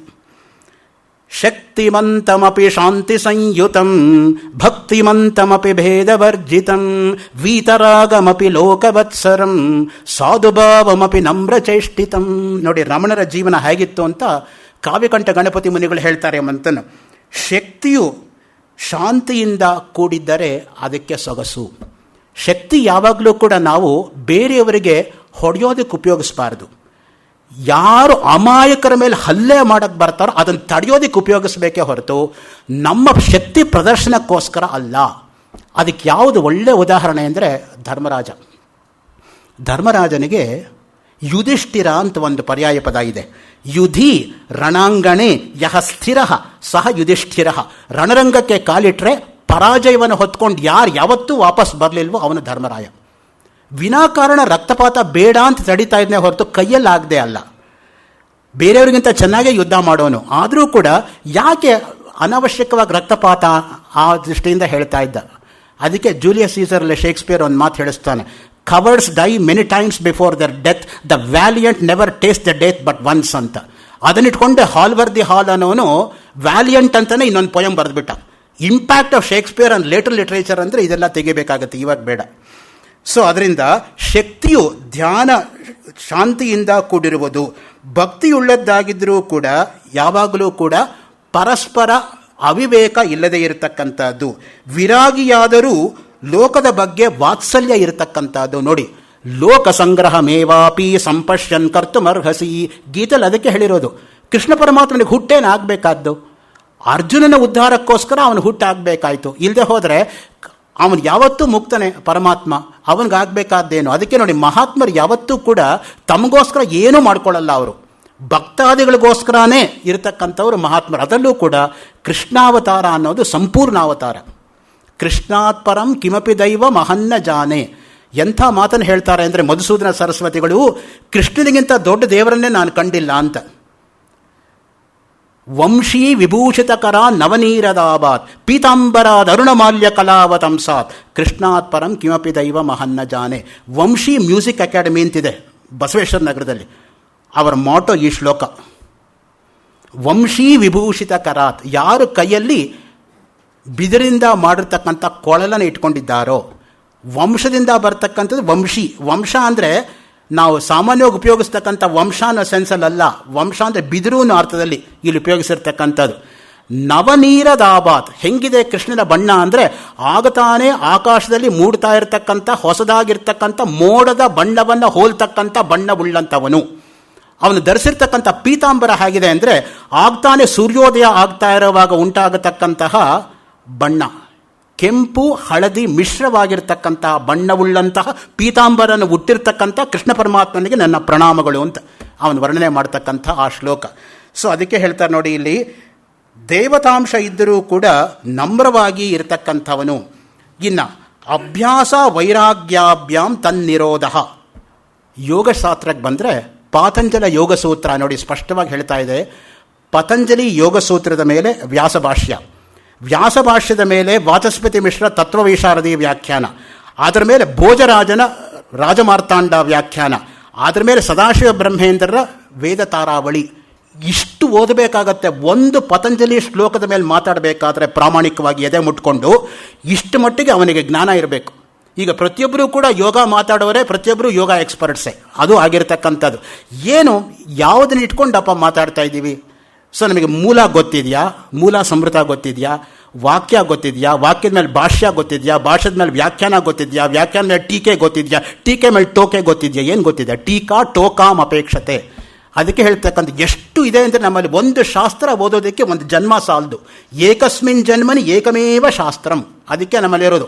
ನಾವು ಸುಮ್ಮನೆ Jack of all master of ನನ್ ಸುಮ್ಮನೆ ಮಾತಾಡ್ತೀವಿ ಅಷ್ಟೇ ಹೊರತು ಇಂಡೆಕ್ಸ್ ಪಂಡಿತಾಹ, ಇಂಡೆಕ್ಸ್ ತೆಗೆದುಕೊಂಡು ಪೂರ್ತಿ ಗ್ರಂಥ ಓದಿರೋ ಹಾಗೆ ಹೊಡಿತಾ ಇರೋದು ಅಷ್ಟೇ. ಇಂಡೆಕ್ಸ್ ಪಂಡಿತಾಹ ಅಂತ ಪುಲ್ಲೇರ್ ಶ್ರೀರಾಮಚಂದ್ರಡು ಅಂತ ಮಹಾಮಹೋಪಾಧ್ಯಾಯ ಹೈದರಾಬಾದಲ್ಲಿದ್ದಂತಹ ಮಹನೀಯರು 100 ಗ್ರಂಥಗಳನ್ನು ಬರೆದಿರ್ತಕ್ಕಂಥವ್ರು. 90ನೇ ವಯಸ್ಸಲ್ಲಿ ಹೋದ ವರ್ಷ ಹೋದರು ಹೈದರಾಬಾದಲ್ಲಿ. ಅವ್ರು ಬರೀತಾರೆ ಇಂಡೆಕ್ಸ್ ಪಂಡಿತಾಹ ಕೇಚಿತು ಈ ರೀತಿಯಾಗಿ. ಸೊ ಪ್ರಾಮಾಣಿಕವಾಗಿ ಓದ್ದೇ ಮಾತಾಡಬಾರ್ದು ಅಂತ ಅವ್ರು ಹೇಳ್ತಕ್ಕಂಥ ನೋಡಿ. ಚಿತ್ತ ಎಂಬ ನದಿಯು ಮೇಲಕ್ಕೂ ಕೆಳಕ್ಕೂ ಎರಡೂ ಕಡೆ ಹರಿಯುತ್ತಾ ಇರುತ್ತದೆ. ಇದು ವ್ಯಾಸಭಾಷ್ಯದ ಭಾಷಾಂತರ ಆದಿದೇವಾನಂದ ಸ್ವಾಮಿಗಳ ಅನುವಾದ ನಾನು ಓದ್ತಾ ಇರೋದು, ನನ್ನ ಅನುವಾದ ಅಲ್ಲ. ಚಿತ್ತ ಎಂಬ ನದಿಯು ಮೇಲಕ್ಕೂ ಕೆಳಕ್ಕೂ ಎರಡೂ ಕಡೆ ಹರಿತಾ ಇರುತ್ತದೆ. ಯಾವುದು ವಿವೇಕ ಎಂಬ ಕಣಿವೆಯಲ್ಲಿ ಕೈವಲ್ಯ ಶಿಖರದ ಕಡೆಗೆ ಹರಿಯುತ್ತದೆಯೋ ಅದು ಕಲ್ಯಾಣಕ್ಕಾಗಿ ಹರಿಯುತ್ತದೆ. ಯಾವುದು ಅವಿವೇಕ ಎಂಬ ಕಣಿವೆಯಲ್ಲಿ ಸಂಸಾರಕ್ಕಾಗಿ ಹರಿಯುತ್ತದೆಯೋ ಅದು ಪಾಪಕ್ಕಾಗಿ ಹರಿಯುತ್ತದೆ. ವೈರಾಗ್ಯವು ವಿಷಯದ ಸ್ತೋತ್ರವನ್ನು ಅಡ್ಡಗಟ್ಟುತ್ತದೆ. ವಿವೇಕ ದರ್ಶನದ ಅಭ್ಯಾಸ ವಿವೇಕ ಸ್ರೋತದ ತೊಟ್ಟನ್ನು ತೆರೆಯುತ್ತದೆ. ಹೀಗೆ ಚಿತ್ತಾವೃತ್ತಿಗಳ ವಿರೋಧ ಅಭ್ಯಾಸ ವೈರಾಗ್ಯವನ್ನು ಅವಲಂಬಿಸಿದೆ. ಅನ್ನ, ಪಾನ, ಐಶ್ವರ್ಯ ಮೊದಲಾದ ವಿಷಯಗಳಲ್ಲಿ ಸ್ವರ್ಗ, ಪ್ರಕೃತಿಯಲ್ಲಿ ಲಯ ಮುಂತಾದ ಶಾಸ್ತ್ರದಿಂದ ತಿಳುವಳಿಕೆಯುಂಟಾಗತಕ್ಕಂಥ ವಿಷಯದಲ್ಲಿ ಆಸೆ ಇಲ್ಲದವನಾಗಿ ದಿವ್ಯವಾದ ಮತ್ತು ಲೌಕಿಕವಾದ ವಸ್ತುಗಳೊಡನೆ ಸಂಪರ್ಕ ಪಡೆದರೂ ಅವನ ಮನಸ್ಸು ವಿಷಯಗಳಲ್ಲೆಲ್ಲ ದೋಷವನ್ನೇ ನೋಡಿದಾಗ ವೈರಾಗ್ಯ ಉದ್ಭವಿಸುತ್ತದೆ. ಇಷ್ಟಾಗಬೇಕು ಬ್ಯಾಕ್ಗ್ರೌಂಡ್. ವೈರಾಗ್ಯ ಎಂಬತಕ್ಕಂಥದ್ದು ಉಂಟಾಗಬೇಕಾದ್ರೆ ಯೋಗಶಾಸ್ತ್ರದ ಪ್ರಕಾರ. ಇನ್ನು ಪಂಚದಶೀಕಾರರು ವಿದ್ಯಾರಣ್ಯರು ವೈರಾಗ್ಯದ ಬಗ್ಗೆ 3 ಹೇಳಿಕೆ ಕೊಟ್ಟಿದ್ದಾರೆ. ಮೊದಲನೇದು 2ನೇ ಅಧ್ಯಾಯ 14ನೇ ಶ್ಲೋಕ ಪಂಚದಶಿ. ವೈರಾಗ್ಯಂ ಕ್ಷಾಂತಿರೌದಾರ್ಯ ಇತ್ಯಾದ್ಯಾ ಸತ್ವಸಂಭವಾ. ವೈರಾಗ್ಯ, ಕ್ಷಮೆ, ಔದಾರ್ಯ ಮೊದಲಾದವು ಸತ್ವಗುಣದಿಂದ ಹುಟ್ಟುತ್ತದೆ.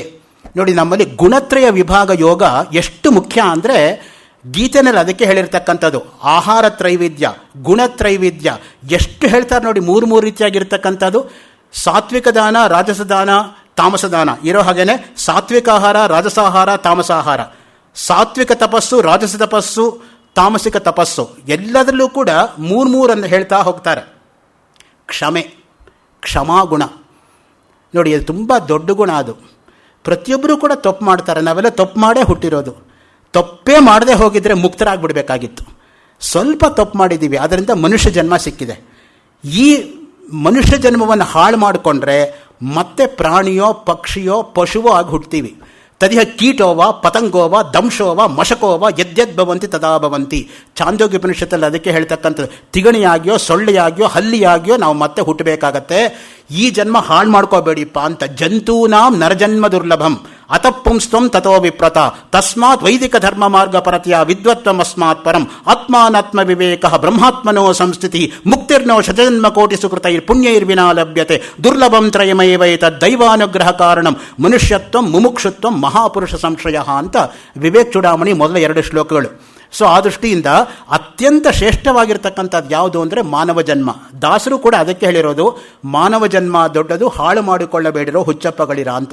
ಮತ್ತೆ ನಮಗೆ ಮಾನವ ಜನ್ಮ ಬರುತ್ತೆ ಅಂತ ಏನು ಗ್ಯಾರಂಟಿ ಇಲ್ಲ.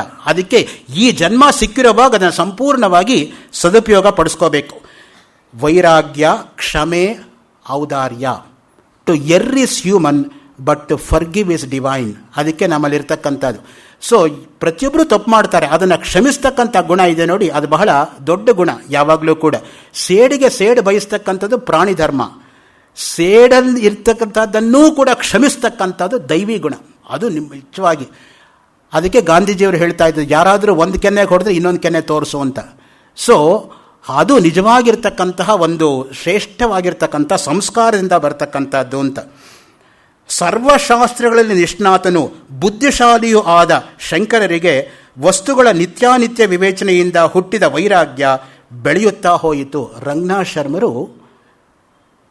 ಶಂಕರ ಚರಿತಾಮೃತಂ ಅಂತ ಒಂದು ಕಾವ್ಯ ಬರೆದಿದ್ದಾರೆ. ನಮಗೆ ಯಾವ ರೀತಿ ಪರಿಚಯ ರಂಗನಾಥ್ ಶರ್ಮರು ಅಂದರೆ ರಾಮಾಯಣ ಅನುವಾದ ಮಾಡಿದ್ದಾರೆ ಅಂತ ಪ್ರತಿಯೊಬ್ಬರಿಗೂ ಗೊತ್ತು. ಆದರೆ ಮಿಕ್ಕ ಗ್ರಂಥಗಳು ಏನು ರಂಗನಾಥ ಶರ್ಮರದು ಅಂತ ಗೊತ್ತೇ ಇಲ್ಲ ನಮಗೆ.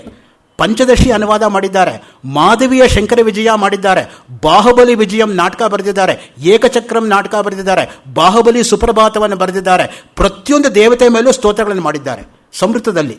ಇದು ಯಾರಿಗೂ ಗೊತ್ತಿಲ್ಲ. ನೋಡಿ, ಇಲ್ಲಿ ಶಂಕರ ಚರಿತಾಮೃತಂ ಅಂತ ಪೂರ್ತಿ ಶಂಕರಾಚಾರ್ಯ ಜೀವನವನ್ನು 163 ಶ್ಲೋಕದಲ್ಲಿ ರಚನೆ ಮಾಡಿದ್ದಾರೆ ರಂಗನಾಥ ಶರ್ಮರು. ಅಲ್ಲಿ ಹೇಳ್ತಾರೆ, ಸರ್ವಶಾಸ್ತ್ರಗಳಲ್ಲಿ ನಿಷ್ಣಾತರು ಬುದ್ಧಿಶಾಲಿಯೂ ಆದ ಶಂಕರರಿಗೆ ವಸ್ತುಗಳ ನಿತ್ಯಾನಿತ್ಯ ವಿವೇಚನೆಯಿಂದ ಹುಟ್ಟಿದ ವೈರಾಗ್ಯ ಕ್ರಮವಾಗಿ ಬೆಳೆಯುತ್ತಾ ಹೋಯಿತು. ಈ ರೀತಿಯಾಗಿ ಬೆಳೆದಾಗ ಏನಾಗತ್ತೆ ಅಂತ ಹೇಳಿದರೆ, ವಿವೇಕ ಮತ್ತು ವೈರಾಗ್ಯ ಪಕ್ಷಿಗಳಿಗಿರ್ತಕ್ಕಂಥ 2 ರೆಕ್ಕೆಗಳ ತರಹ. ನೋಡಿ, ಯಾವ ಒಂದು ರೆಕ್ಕೆ ಇಲ್ಲದೆ ಹೋದರೂ ಕೂಡ ಪಕ್ಷಿ ಹಾರಕ್ಕಾಗಲ್ಲ. ಸೊ ಒಂದು ವಿವೇಕ, ಒಂದು ವೈರಾಗ್ಯ, ಆ ಎರಡೂ ಕೂಡ ಪಕ್ಷಿಗೆ ಇರತಕ್ಕಂಥ 2 ರೆಕ್ಕೆಗಳು ಅಂತ ವಿವೇಕ ಚೂಡಾಮಣಿಯಲ್ಲಿ ವರ್ಣನೆ ಮಾಡ್ತಾರೆ. ಹಾಗೆ ಮನುಷ್ಯನ 2 ರೆಕ್ಕೆಗಳು ಇದು ಮುಕ್ತಿಯನ್ನು ಹತ್ತಲು ಸಾಧ್ಯ. ವೈರಾಗ್ಯಕ್ಕೆ ಏನು ಫಲ ಅಂದರೆ ಜ್ಞಾನವೇ ಫಲ. ವೈರಾಗ್ಯಕ್ಕೆ ಜ್ಞಾನ ಫಲ, ತನ್ನ ಸ್ವರೂಪಾನಂದದ ಅನುಭವ. ಸೊ ನಾನು ಯಾರು ಎಂಬತಕ್ಕಂಥ ಅನುಭವ ಉಂಟಾಗತಕ್ಕಂಥದ್ದೇ ವೈರಾಗ್ಯಕ್ಕೆ ಮುಖ್ಯವಾಗಿರ್ತಕ್ಕಂಥ ಸ್ವರೂಪ. ನಾವೆಲ್ಲ ಏನು ಅಂದ್ಕೊಂಡಿದ್ದೀವಿ? ನಾನೊಂದು ದೇಹ ಅಂತ ಅಂದ್ಕೊಂಡಿದ್ದೀವಿ ಅಷ್ಟೇ. ಯಾರೂ ಕೂಡ ನಾನು ಅಂದರೆ ಆತ್ಮ ಅನ್ನೋ ಅನುಭವ ಬಂದೇ ಇಲ್ಲ. ಅದಕ್ಕೆ ನಾವು ಮೂಲದಲ್ಲೇ ಎಡುತ್ತಾ ಇರೋದು. ನಾಹಂ ದೇಹ ನಮೇ ದೇಹ ಅಹಂ ಹಿ ಚಿತ್. ನಾನು ದೇಹವಲ್ಲ, ನನಗೂ ದೇಹವಲ್ಲ, ನಾನು ಕೇವಲ ಚೈತನ್ಯ ಸ್ವರೂಪ. ವಿವೇಕ ಮತ್ತು ವೈರಾಗ್ಯ ಎಂಬ ಗುಣಗಳ ಆಧಿಕ್ಯದಿಂದ ಶುದ್ಧಿಯನ್ನು ಹೊಂದಿ ಮನಸ್ಸು ಮೋಕ್ಷಕ್ಕೆ ಕಾರಣವಾಗುತ್ತದೆ. ಸೊ ಯಾವಾಗ ಮೋಕ್ಷದ ಕಡೆಗೆ ನಮ್ಮ ಮನಸ್ಸು ಬರುತ್ತೆ ಅಂದರೆ ವಿವೇಕ ಮತ್ತು ವೈರಾಗ್ಯಗಳು ಜಾಗೃತವಾದಾಗ ಮಾತ್ರ ಬರೋಕ್ಕೆ ಸಾಧ್ಯ. ಆದ್ದರಿಂದ ಬುದ್ಧಿವಂತನಾದ ಮನುಷ್ಯ ಮೋಕ್ಷಗೆ ಇಚ್ಛೆ ಪಟ್ಟು ಅದನ್ನು ಸಾಧಿಸುವ ಪ್ರಯತ್ನ ಮಾಡಬೇಕು. ವಿವೇಕ ಚೂಡಾಮಣಿ 177ನೇ ಶ್ಲೋಕ. ಮತ್ತೆ ಅತ್ಯಂತ ವೈರಾಗ್ಯವುಳ್ಳವನಿಗೆ ಸಮಾಧಿ ಉಂಟಾಗುತ್ತದೆ. ಸಮಾಧಿಯಾದವನಿಗೆ ದೃಢವಾದ ಜ್ಞಾನ, ದೃಢಜ್ಞಾನವುಳ್ಳವನಿಗೆ ಬಂಧದಿಂದ ಬಿಡುಗಡೆ, ಬಿಡುಗಡೆಯಾದವನಿಗೆ ನಿತ್ಯ ಸುಖವಾದ ಮೋಕ್ಷ. ಅಷ್ಟೇ. ಸೊ ಮೋಕ್ಷ ಅಂದರೆ ಯಾವುದೋ ಲೋಕಕ್ಕೆ ಹೊಟ್ಟೋಗೋದು ಅಂತಲ್ಲ, ಜನ್ಮರಾಹಿತ್ಯವೇ ಮೋಕ್ಷ ಅಷ್ಟೇ. ಪುನರ್ಜನ್ಮ ಇಲ್ಲದೆ ಹೋದರೆ ಅವನು ಮುಕ್ತನೇ ಸರಿ. ಆ ದೃಷ್ಟಿಯಿಂದ ಮುಖ್ಯವಾಗಿ ಈ ಹಿನ್ನೆಲೆಯಲ್ಲಿ ಯೋಗ ವಾಸಿಷ್ಠಕಾರರು ವೈರಾಗ್ಯ ಪ್ರಕರಣದ ಮಂಗಳ ಶ್ಲೋಕವನ್ನು ಪ್ರಾರಂಭ ಮಾಡ್ತಾರೆ. ಸೊ ಅದರಿಂದ ಮಂಗಳ ಆಗಬೇಕಾದ್ರೆ ಇಷ್ಟು ಹಿನ್ನೆಲೆ ಬೇಕಾಗತ್ತೆ. ಸೊ ಯಾಕೆ ಅಂತ ಹೇಳಿದರೆ ಪೂರ್ತಿ ಗ್ರಂಥದಲ್ಲಿ ಈ ವಿಷಯಗಳು ಮತ್ತೆ ಮತ್ತೆ ಬರ್ತಾ ಹೋಗುತ್ತೆ. ವಿವೇಕ ಅಂದ್ರೇನು, ವೈರಾಗ್ಯ ಅಂದ್ರೇನು, ಅದರಿಂದ ಒಂದು ಹಿನ್ನೆಲೆ ಕಲ್ಪನೆ ಪ್ರಯತ್ನ ಮಾಡಿದ್ದೀನಿ ಅಷ್ಟೇ. ಆ ದೃಷ್ಟಿಯಿಂದ ನನಗಿರೋ ಅಲ್ಪಜ್ಞಾನದಲ್ಲಿ ಇನ್ನೂ ಎಷ್ಟು ಬೇಕಾದರೂ ಹೇಳ್ಬೋದು, ಆದರೆ ನನಗೆ ಗೊತ್ತಿರೋದು ಇಷ್ಟೇ ಆಗಿರೋದ್ರಿಂದ ಅಷ್ಟು ಮಾತ್ರ ಹೇಳ್ಕೊಂಡಿದ್ದೀನಿ. ಈಗ ಮಂಗಳ ಅಂದರೆ ಏನಪ್ಪ, ಯಾತಕ್ಕೋಸ್ಕರ ಮಂಗಳ ಮಾಡಬೇಕು? ಆಸ್ತಿಕರಲ್ಲಿ ಒಂದು ನಂಬಿಕೆ ಇದೆ. ಮಂಗಳಾಚರಣೆಯನ್ನು ಮಾಡಿ ನಾವು ಮಾಡ್ತಕ್ಕಂಥ ಕೆಲಸವನ್ನು ಪ್ರಾರಂಭ ಮಾಡಿದರೆ ಆವಾಗ ನಿರ್ವಿಘ್ನವಾಗಿ ಪರಿಸಮಾಪ್ತಿ ಆಗತ್ತೆ ಎಂಬತಕ್ಕಂಥ ಭಾವನೆ. ಸೊ ಅದಕ್ಕೇನೆ ನಾವು ಸಾಮಾನ್ಯವಾಗಿ ಸೌತ್ ಇಂಡಿಯಾನಲ್ಲಿ ಮಂಗಳವಾರ ನಾವು ಏನೂ ಶುರು ಮಾಡಲ್ಲ, ನಾರ್ತ್ ಇಂಡಿಯಾನಲ್ಲಿ ಅವ್ರು ಮಂಗಳವಾರನೇ ಶುರು ಮಾಡೋದು. ಈ ತರಹ ವ್ಯತ್ಯಾಸ ಇರತಕ್ಕಂಥದ್ದು. ಸೊ ಮುಖ್ಯವಾಗಿ ಶ್ವಶ್ರೇಯಸಂ ಶಿವಂ ಭದ್ರಂ ಕಲ್ಯಾಣಂ ಮಂಗಲಂ ಶುಭಂ ಭಾವುಕಂ ಭವಿಕಂ ಭವ್ಯಂ ಕುಶಲಂ ಕ್ಷೇಮಮಶ್ರಿಯಾಂ. ಇದು ಅಮರಕೋಶದಲ್ಲಿ ಮಂಗಳ ಅನ್ನೋದಕ್ಕಿರ್ತಕ್ಕಂಥ ಪರ್ಯಾಯ ಪದಗಳು. ನೋಡಿ, ನಮ್ಮಲ್ಲಿ ಇವತ್ತು ಮಕ್ಕಳಿಗೆ ಅಮರಕೋಶ ಪಾಠ ಆಗದೇ ಇರೋದ್ರಿಂದನೇ ಪರ್ಯಾಯ ಪದಕ್ಕೆ ನಾವು ಒದ್ದಾಡೋದು. 1 ಮಾರ್ಕ್ ಕ್ವೆಶ್ಚನ್ ಕೇಳ್ತಾ ಇದ್ರು ಸಂಸ್ಕೃತದಲ್ಲಿ, ಇದಕ್ಕೆ ಪರ್ಯಾಯ ಪದ ಕೊಡಿ ಅಂತ. ಸೊ ಪರ್ಯಾಯ ಪದ ನಿಮಗೆ ಅಮರಕೋಶ ಏನಾದರೂ ಬಾಯಿಗೆ ಬಂದರೆ 24 ಪರ್ಯಾಯ ಪದ ಬರಿಬೋದು ಒಂದೊಂದಕ್ಕೆ. ಸೊ ಮುಖ್ಯವಾಗಿ ಮನ್ಮಥ ಅಂತ ಇಟ್ಕೊಳ್ಳೋದಾದರೆ ಮದನಃ ಮನ್ಮಥಃ ಮಾರಃ ಪ್ರದ್ಯುಮ್ನಃ ಮೀನಕೇತನಃ ಕಂದರ್ಪಃ ದರ್ಪಕಃ ಅನಂಗಃ ಕಾಮಃ ಪಂಚಶರಃ ಸ್ಮರಃ ಶಂಬರಾರಿಃ ಮನಸಿಜಃ ಕುಸುಮೇಶು ಅನನ್ಯಜಃ ಪುಷ್ಪಧನ್ವಾ ರತಿಪತಿಃ ಮಕರಧ್ವಜ ಆತ್ಮಭೂಃ ಶೃಂಗಾರಯೋನಿಃ ಶ್ರೀಪುತ್ರಃ ಶೂರ್ಪಕಾರಾತಿರಿತ್ಯಪಿ ಅರವಿಂದಮಶೋಕಂಚ ಚೂತಂಚ ನವಮಲ್ಲಿಕಾ. 24 ಪರ್ಯಾಯ ಪದಗಳು. ಮನ್ಮಥ ಅಂತ ಇಟ್ಕೊಂಡ್ರೆ ಇಂದ್ರ ಅಂತ ತೆಗೆದುಕೊಳ್ಳಿ. ಇಂದ್ರೋ ಮರುತ್ವಾನ್ ಮಗವಾ ಬಿಡೋ ಜಾಪಾಕಶಾಸನ ವೃದ್ಧಶ್ರವಾ ಸುನಾಸೀರಃ ಪುರುಹೂತ ಪುರಂದರ ಜಿಷ್ಣು ಲೇಕರ್ಷಭ ಶಕ್ರಃ ಶತಮನ್ಯುರ್ದಿವಸ್ಪತಿ ಸುತ್ರಾಮ ಗೋತ್ರಭಿದ್ವಜ್ರೀ ವಾಸವೋ ವೃತ್ರಃ ವೃಷ ವಾಸ್ತೋಷ್ಪತಿ ಸುರಪತಿ ಬಲಾರಾತಿ ಶಚೀಪತಿ. 24 ಪರ್ಯಾಯ ಪದ. ಶಚೀಪತಿ ನಮಗೆ ಚೆನ್ನಾಗಿ ಜ್ಞಾಪಕ ಇರುತ್ತೆ, ಅಮ್ಮ ಅವ್ರ ಗಂಡ. ಕೈಲಾಸಂ ಅದಕ್ಕೆ ನಾಟಕ ಬಂದಿರೋದು ಅಮ್ಮ ಅವ್ರ ಗಂಡ ಅಂತ. ನನ್ನ ಹೆಂಡತಿ ಮದುವೆಯಾಗಿ ಮುಂಚೆ ಆಫುಲಿ ಸಿಂಪಲ್ ಆಗಿದ್ದವಳು, ಮದುವೆ ಆದಮೇಲೆ ಸಿಂಪ್ಲಿ ಆಫುಲ್ಲು. ಸೊ ಅದು ಕೈಲಾಸಂ ಬರೀತಕ್ಕಂತಹ ಒಂದು ಶೈಲಿ. ಸೊ ಆ ದೃಷ್ಟಿಯಿಂದ ಮಂಗಳ ಎಂಬತಕ್ಕಂಥದ್ದು ಆದಿಮಂಗಳ, ಮಧ್ಯಮಂಗಳ, ಅಂತ್ಯಮಂಗಳ ಅಂತ ಮಾಡ್ತಾರೆ ಕೆಲವು ಕೃತಿಗಳಲ್ಲಿ. ಪ್ರಾರಂಭದಲ್ಲಿ ಒಂದ್ಸಲ ಮಂಗಳವನ್ನು ಮಾಡ್ತಾರೆ, ಗ್ರಂಥ ಮಧ್ಯಕ್ಕೆ ಬಂದಿರುವಾಗ ಒಂದ್ಸಲ ಮಂಗಳ ಮಾಡ್ತಾರೆ, ಗ್ರಂಥ ನಿರ್ವಿಘ್ನವಾಗಿ ಪರಿಸಮಾಪ್ತಿ ಆಯಿತು ಅಂತ ಕೃತಜ್ಞತೆ ಸಮರ್ಪಣೆ ಮಾಡೋದಕ್ಕೆ ಮತ್ತೆ ಮಂಗಳ ಮಾಡ್ತಾರೆ. ಈ ರೀತಿಯಾಗಿ ಆದಿಮಂಗಳ, ಮಧ್ಯಮಂಗಳ, ಅಂತ್ಯಮಂಗಳ ಅಂತ ಮಂಗಳದಲ್ಲಿ 3 ವಿಧ. ಇನ್ನೊಂದು ತರಹ ನಾವು ನೋಡ್ತಾ ಹೋದರೆ ನಮಸ್ಕಾರಾತ್ಮಕ ಮಂಗಳ, ವಿಷಯ ನಿರೂಪಣೆಯ ಮಂಗಳ, ಆಶೀಪೂರ್ವಕ ಮಂಗಳ ಅಂತ ಇನ್ನೊಂದು ರೀತಿಯಾಗಿ ಮಂಗಳವನ್ನು ಡಿವೈಡ್ ಮಾಡ್ತಕ್ಕಂಥದ್ದು 3 ರೀತಿಯಾಗಿ. ಈಗ ನಮಸ್ಕಾರಾತ್ಮಕ ಮಂಗಳ ಯಾವುದು? ಕಾಳಿದಾಸನ ರಘುವಂಶ. ವಾಗರ್ಥ ಇವ ಸಂಪೃಕ್ತೌ ವಾಗರ್ಥ ಪ್ರತಿಪತ್ತಯೇ ಜಗತಃ ಪಿತರೌ ಒಂದೇ ಪಾರ್ವತಿ ಪರಮೇಶ್ವರವು. ಒಂದೇ ಅನ್ನೋದು ನಮಸ್ಕಾರಾತ್ಮಕ ಮಂಗಳ. ಪಾರ್ವತಿ ಪರಮೇಶ್ವರರಿಗೆ ನನ್ನ ಪ್ರಣಾಮಗಳು. ಎಂಥವರವರು? ವಾಕು ಮತ್ತು ಅರ್ಥ ಇರೋ ಹಾಗೆ. ನೋಡಿ, ಶಬ್ದ ಇಲ್ಲದೆ ಅರ್ಥ ಇಲ್ಲ, ಅರ್ಥ ಇಲ್ಲದೆ ಶಬ್ದ ಇಲ್ಲ. ಅದಕ್ಕೇನೆ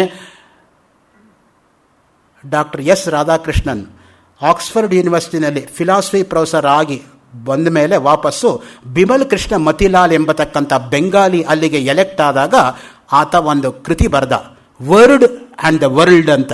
ಅದು ಹೆಂಗೆ ಶುರು ಮಾಡ್ತಾನೆ ಅವನು ಅಂದರೆ, can there be a word without a world or world without a word ಅಂತ ಶುರುವಾಗುತ್ತೆ ಆ ಗ್ರಂಥ.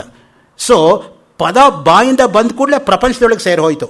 ಪ್ರಪಂಚ ಇಲ್ಲದೆ ಪದವಿಲ್ಲ, ಪದವಿಲ್ಲದೆ ಪ್ರಪಂಚ ಇಲ್ಲ, ಎರಡೂ ಕೂಡ ಅವಿನಾಭಾವ ಸಂಬಂಧ ಅಂತ. ಆ ದೃಷ್ಟಿಯಿಂದ word and the world always go together ಅಂತ ಈಕ್ವೇಟ್ ಮಾಡ್ತಾನೆ ಬಿಮಲ್ ಕೃಷ್ಣ ಮತಿಲಾಲ್. ಸೊ ಈ ದೃಷ್ಟಿಯಿಂದ ಮುಖ್ಯವಾಗಿ ನಮಸ್ಕಾರಾತ್ಮಕ ಮಂಗಳ ಯಾವುದು? ರಘುವಂಶ. ಇನ್ನು ವಸ್ತು ನಿರ್ದೇಶಾತ್ಮಕ ಮಂಗಳ ಯಾವುದಪ್ಪ ಅಂದರೆ ಕುಮಾರ ಸಂಭವ. ಹಿಮಾಲಯವೇ ವಸ್ತು. ಹಿಮಾಲಯದ ವರ್ಣನೆಯನ್ನೇ ತೆಗೆದುಕೊಂಡಿದ್ದಾನೆ ನೋಡಿ ಮಂಗಳ ಶ್ಲೋಕದಲ್ಲಿ. ಅಸ್ತ್ಯುತ್ತರಸ್ಯಾಂ ದಿಶ ದೇವತಾತ್ಮ ಹಿಮಾಲಯೋ ನಾಮ ನಗಾದಿರಾಜ ಪೂರ್ವಾಪರೋ ತೋಯ ನಿಧಿವಗಾಖ್ಯ ಸ್ಥಿತ ಪೃಥಿವ್ಯಾ ಇವ ಮಾನದಂಡ.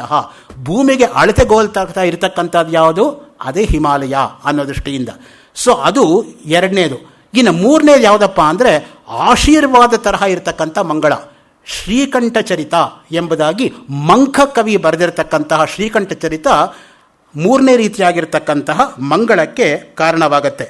ನೋಡಿ, ರಂಗನಾಥ್ ಶರ್ಮರು ಮಂಗಳ ಅನ್ನೋ ಶಬ್ದವನ್ನು ಹೇಗೆ ಡಿಫೈನ್ ಮಾಡ್ತಾರೆ ಅಂದರೆ, ಮಂಗಂ ಸುಖಂ ಲಾತಿ ಇತಿ ಮಂಗಳಂ ಮಂಗತಿ ಧನ್ಯಮಿತಿ ಮಂಗಳಂ. ಸೊ ಯಾವುದು ಎಲ್ಲರಿಗೂ ಕೂಡ ಒಳಿತನ್ನು ಉಂಟು ಮಾಡುತ್ತೋ, ಮಂಗಳವನ್ನು ಉಂಟು ಮಾಡುತ್ತೋ, ಶ್ರೇಯಸ್ಸನ್ನು ಉಂಟು ಮಾಡುತ್ತೋ ಅಂಥದಕ್ಕೆ ಮಂಗಳ ಎಂಬುದಾಗಿ ಕರೀತಕ್ಕಂಥದ್ದು. ಭದ್ರಂ ಭದ್ರಂ ಬಿತರ ಭಗವನ್ ಭೂಯಸೆ ಮಂಗಳಾಯ. ಮಾಲತಿ ಮಾಧವ ನಾಟಕದಲ್ಲಿ ಯಾವಾಗಲೂ ಕೂಡ ಭದ್ರಂ ಮಂಗಳಕರವಾದದ್ದನ್ನು ಮಾತಾಡು, ಅಮಂಗಳವಾಗಿರೋದನ್ನು ಮಾತಾಡಬೇಡ. ಅದಕ್ಕೆ ನಮ್ಮ ಹಿಂದಿನವರು ಹೇಳ್ತಾ ಇದ್ದಿದ್ದು, ಕೆಟ್ಟದ್ದು ಮಾತಾಡಬೇಡ, ಅಶ್ವಿನಿ ದೇವತೆಗಳು ಅಸ್ತು ಅಂದ್ಬಿಡ್ತಾರೆ, ಆಮೇಲೆ ಹಾಗೆ ಆಗ್ಬಿಡತ್ತೆ ಅಂತ. ಸೊ ಅದಕ್ಕೆ ಯಾವಾಗಲೂ ಕೂಡ ಬಾಯಲ್ಲಿ ಒಳ್ಳೆಯದನ್ನೇ ನಾವು ಮಾತಾಡಬೇಕೇ ಹೊರತು ಮಾತೇ ಆಡದೆ ಹೋದರೆ ಹಾನಿ ಇಲ್ಲ. ಆದರೆ ಆಡಿದರೆ ಇನ್ನೊಬ್ಬರ ಮನಸ್ಸು ನೋವು ಆಗದೇ ಇರೋ ಹಾಗೆ ಮಾತಾಡಬೇಕು. ಅದಕ್ಕೆ ಮುಖ್ಯವಾಗಿರ್ತಕ್ಕಂಥದ್ದು ಗಾಂಧೀಜಿಯವರು ಆ 3 ಕೋತಿಗಳ ದೃಷ್ಟಾಂತ ಕೊಟ್ಟಿರೋದು.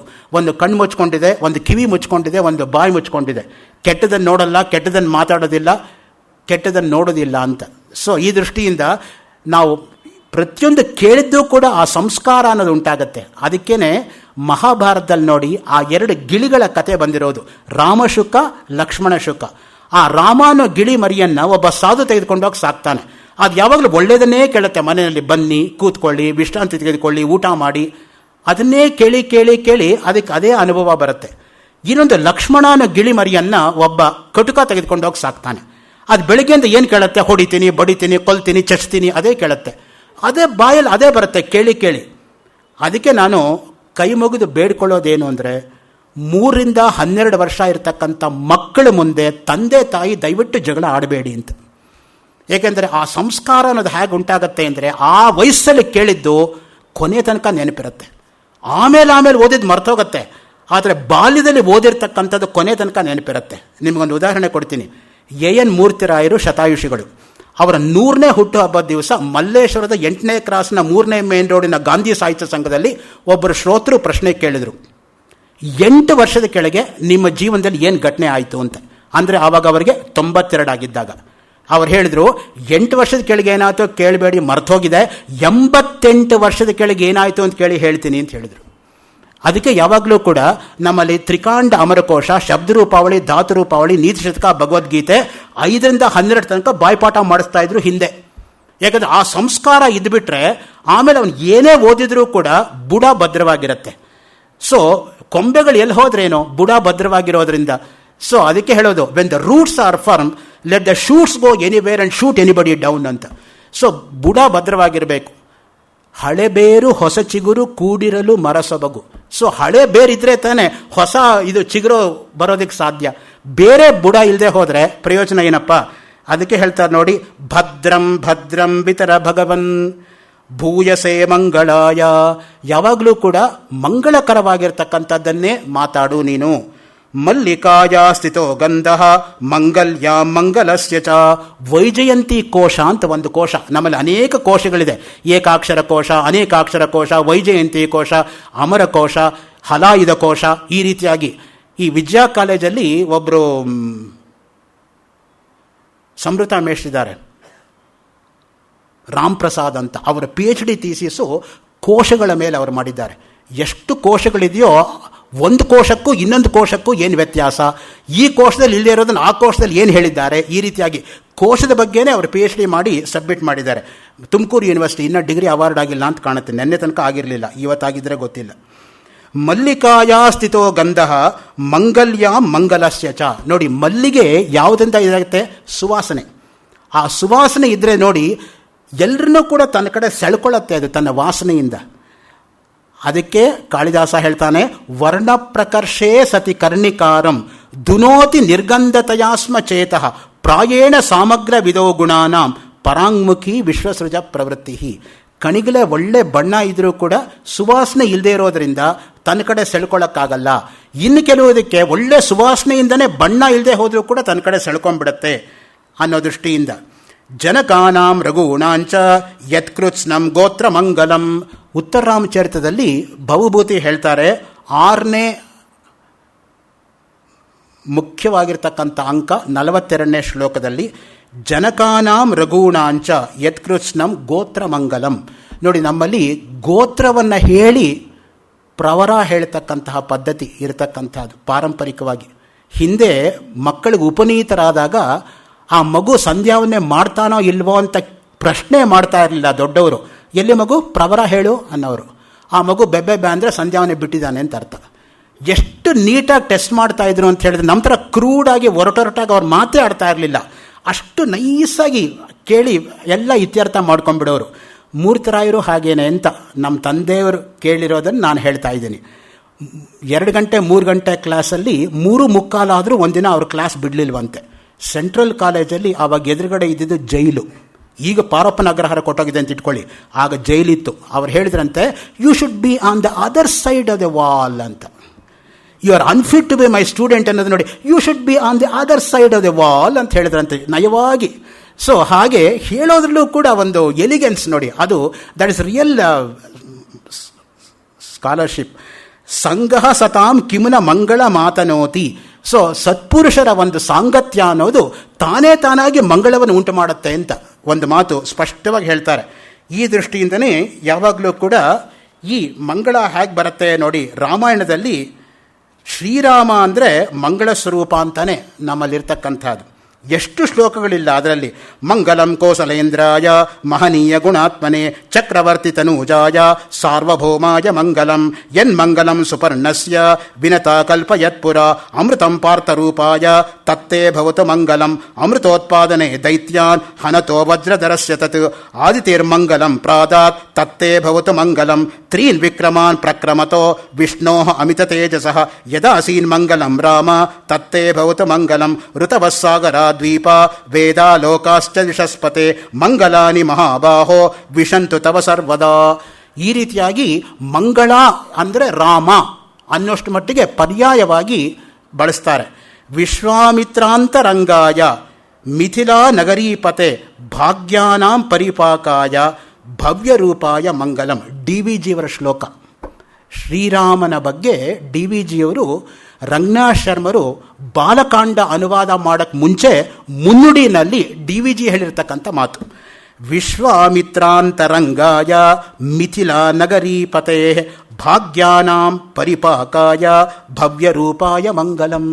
ಎಂಥ ಅದ್ಭುತವಾಗಿರ್ತಕ್ಕಂತಹ ಶ್ಲೋಕ ನೋಡಿ, ಡಿ ವಿ ಜಿಯವರು ಮಾಡಿರ್ತಕ್ಕಂಥದ್ದು. ಈ ಮಂಗಳ ಇದಾದ ಮೇಲೆ ಯಾತಕ್ಕೋಸ್ಕರ ಈ ಮಂಗಳಾಚರಣೆ ಮಾಡ್ತೀನಿ ಅಂತ ಪ್ರಾರಂಭದಲ್ಲಿ ಒಂದು ಮಾತು ಹೇಳ್ಕೊಂಡಿದ್ದಾರೆ ಗ್ರಂಥಕರ್ತರು. ಇದಾದ ಮೇಲೆ ಮಂಗಳ ಶ್ಲೋಕಕ್ಕೆ ನಾನು ಬರೋದು. ಈಗ ಮಂಗಳ ಶ್ಲೋಕದ ಹಿನ್ನೆಲೆ, ಯಾತಕ್ಕೋಸ್ಕರ ನಾನು ಮಂಗಳ ಮಾಡಬೇಕಾಯ್ತು ಅವ್ರ ಮಾತಲ್ಲೇ ಕೇಳೋಣ, ನನ್ನ ಮಾತಲ್ಲಿ ಬೇಡ. ಮೊದಲು ಸಂಸ್ಕೃತ ಓದಿಬಿಡ್ತೀನಿ ಅವರೇನು ಹೇಳಿದ್ದಾರೆ ಅಂತ, ಆಮೇಲೆ ನನ್ನ ಒರಟು ಭಾಷಾಂತರವನ್ನು ಓದ್ತೀನಿ.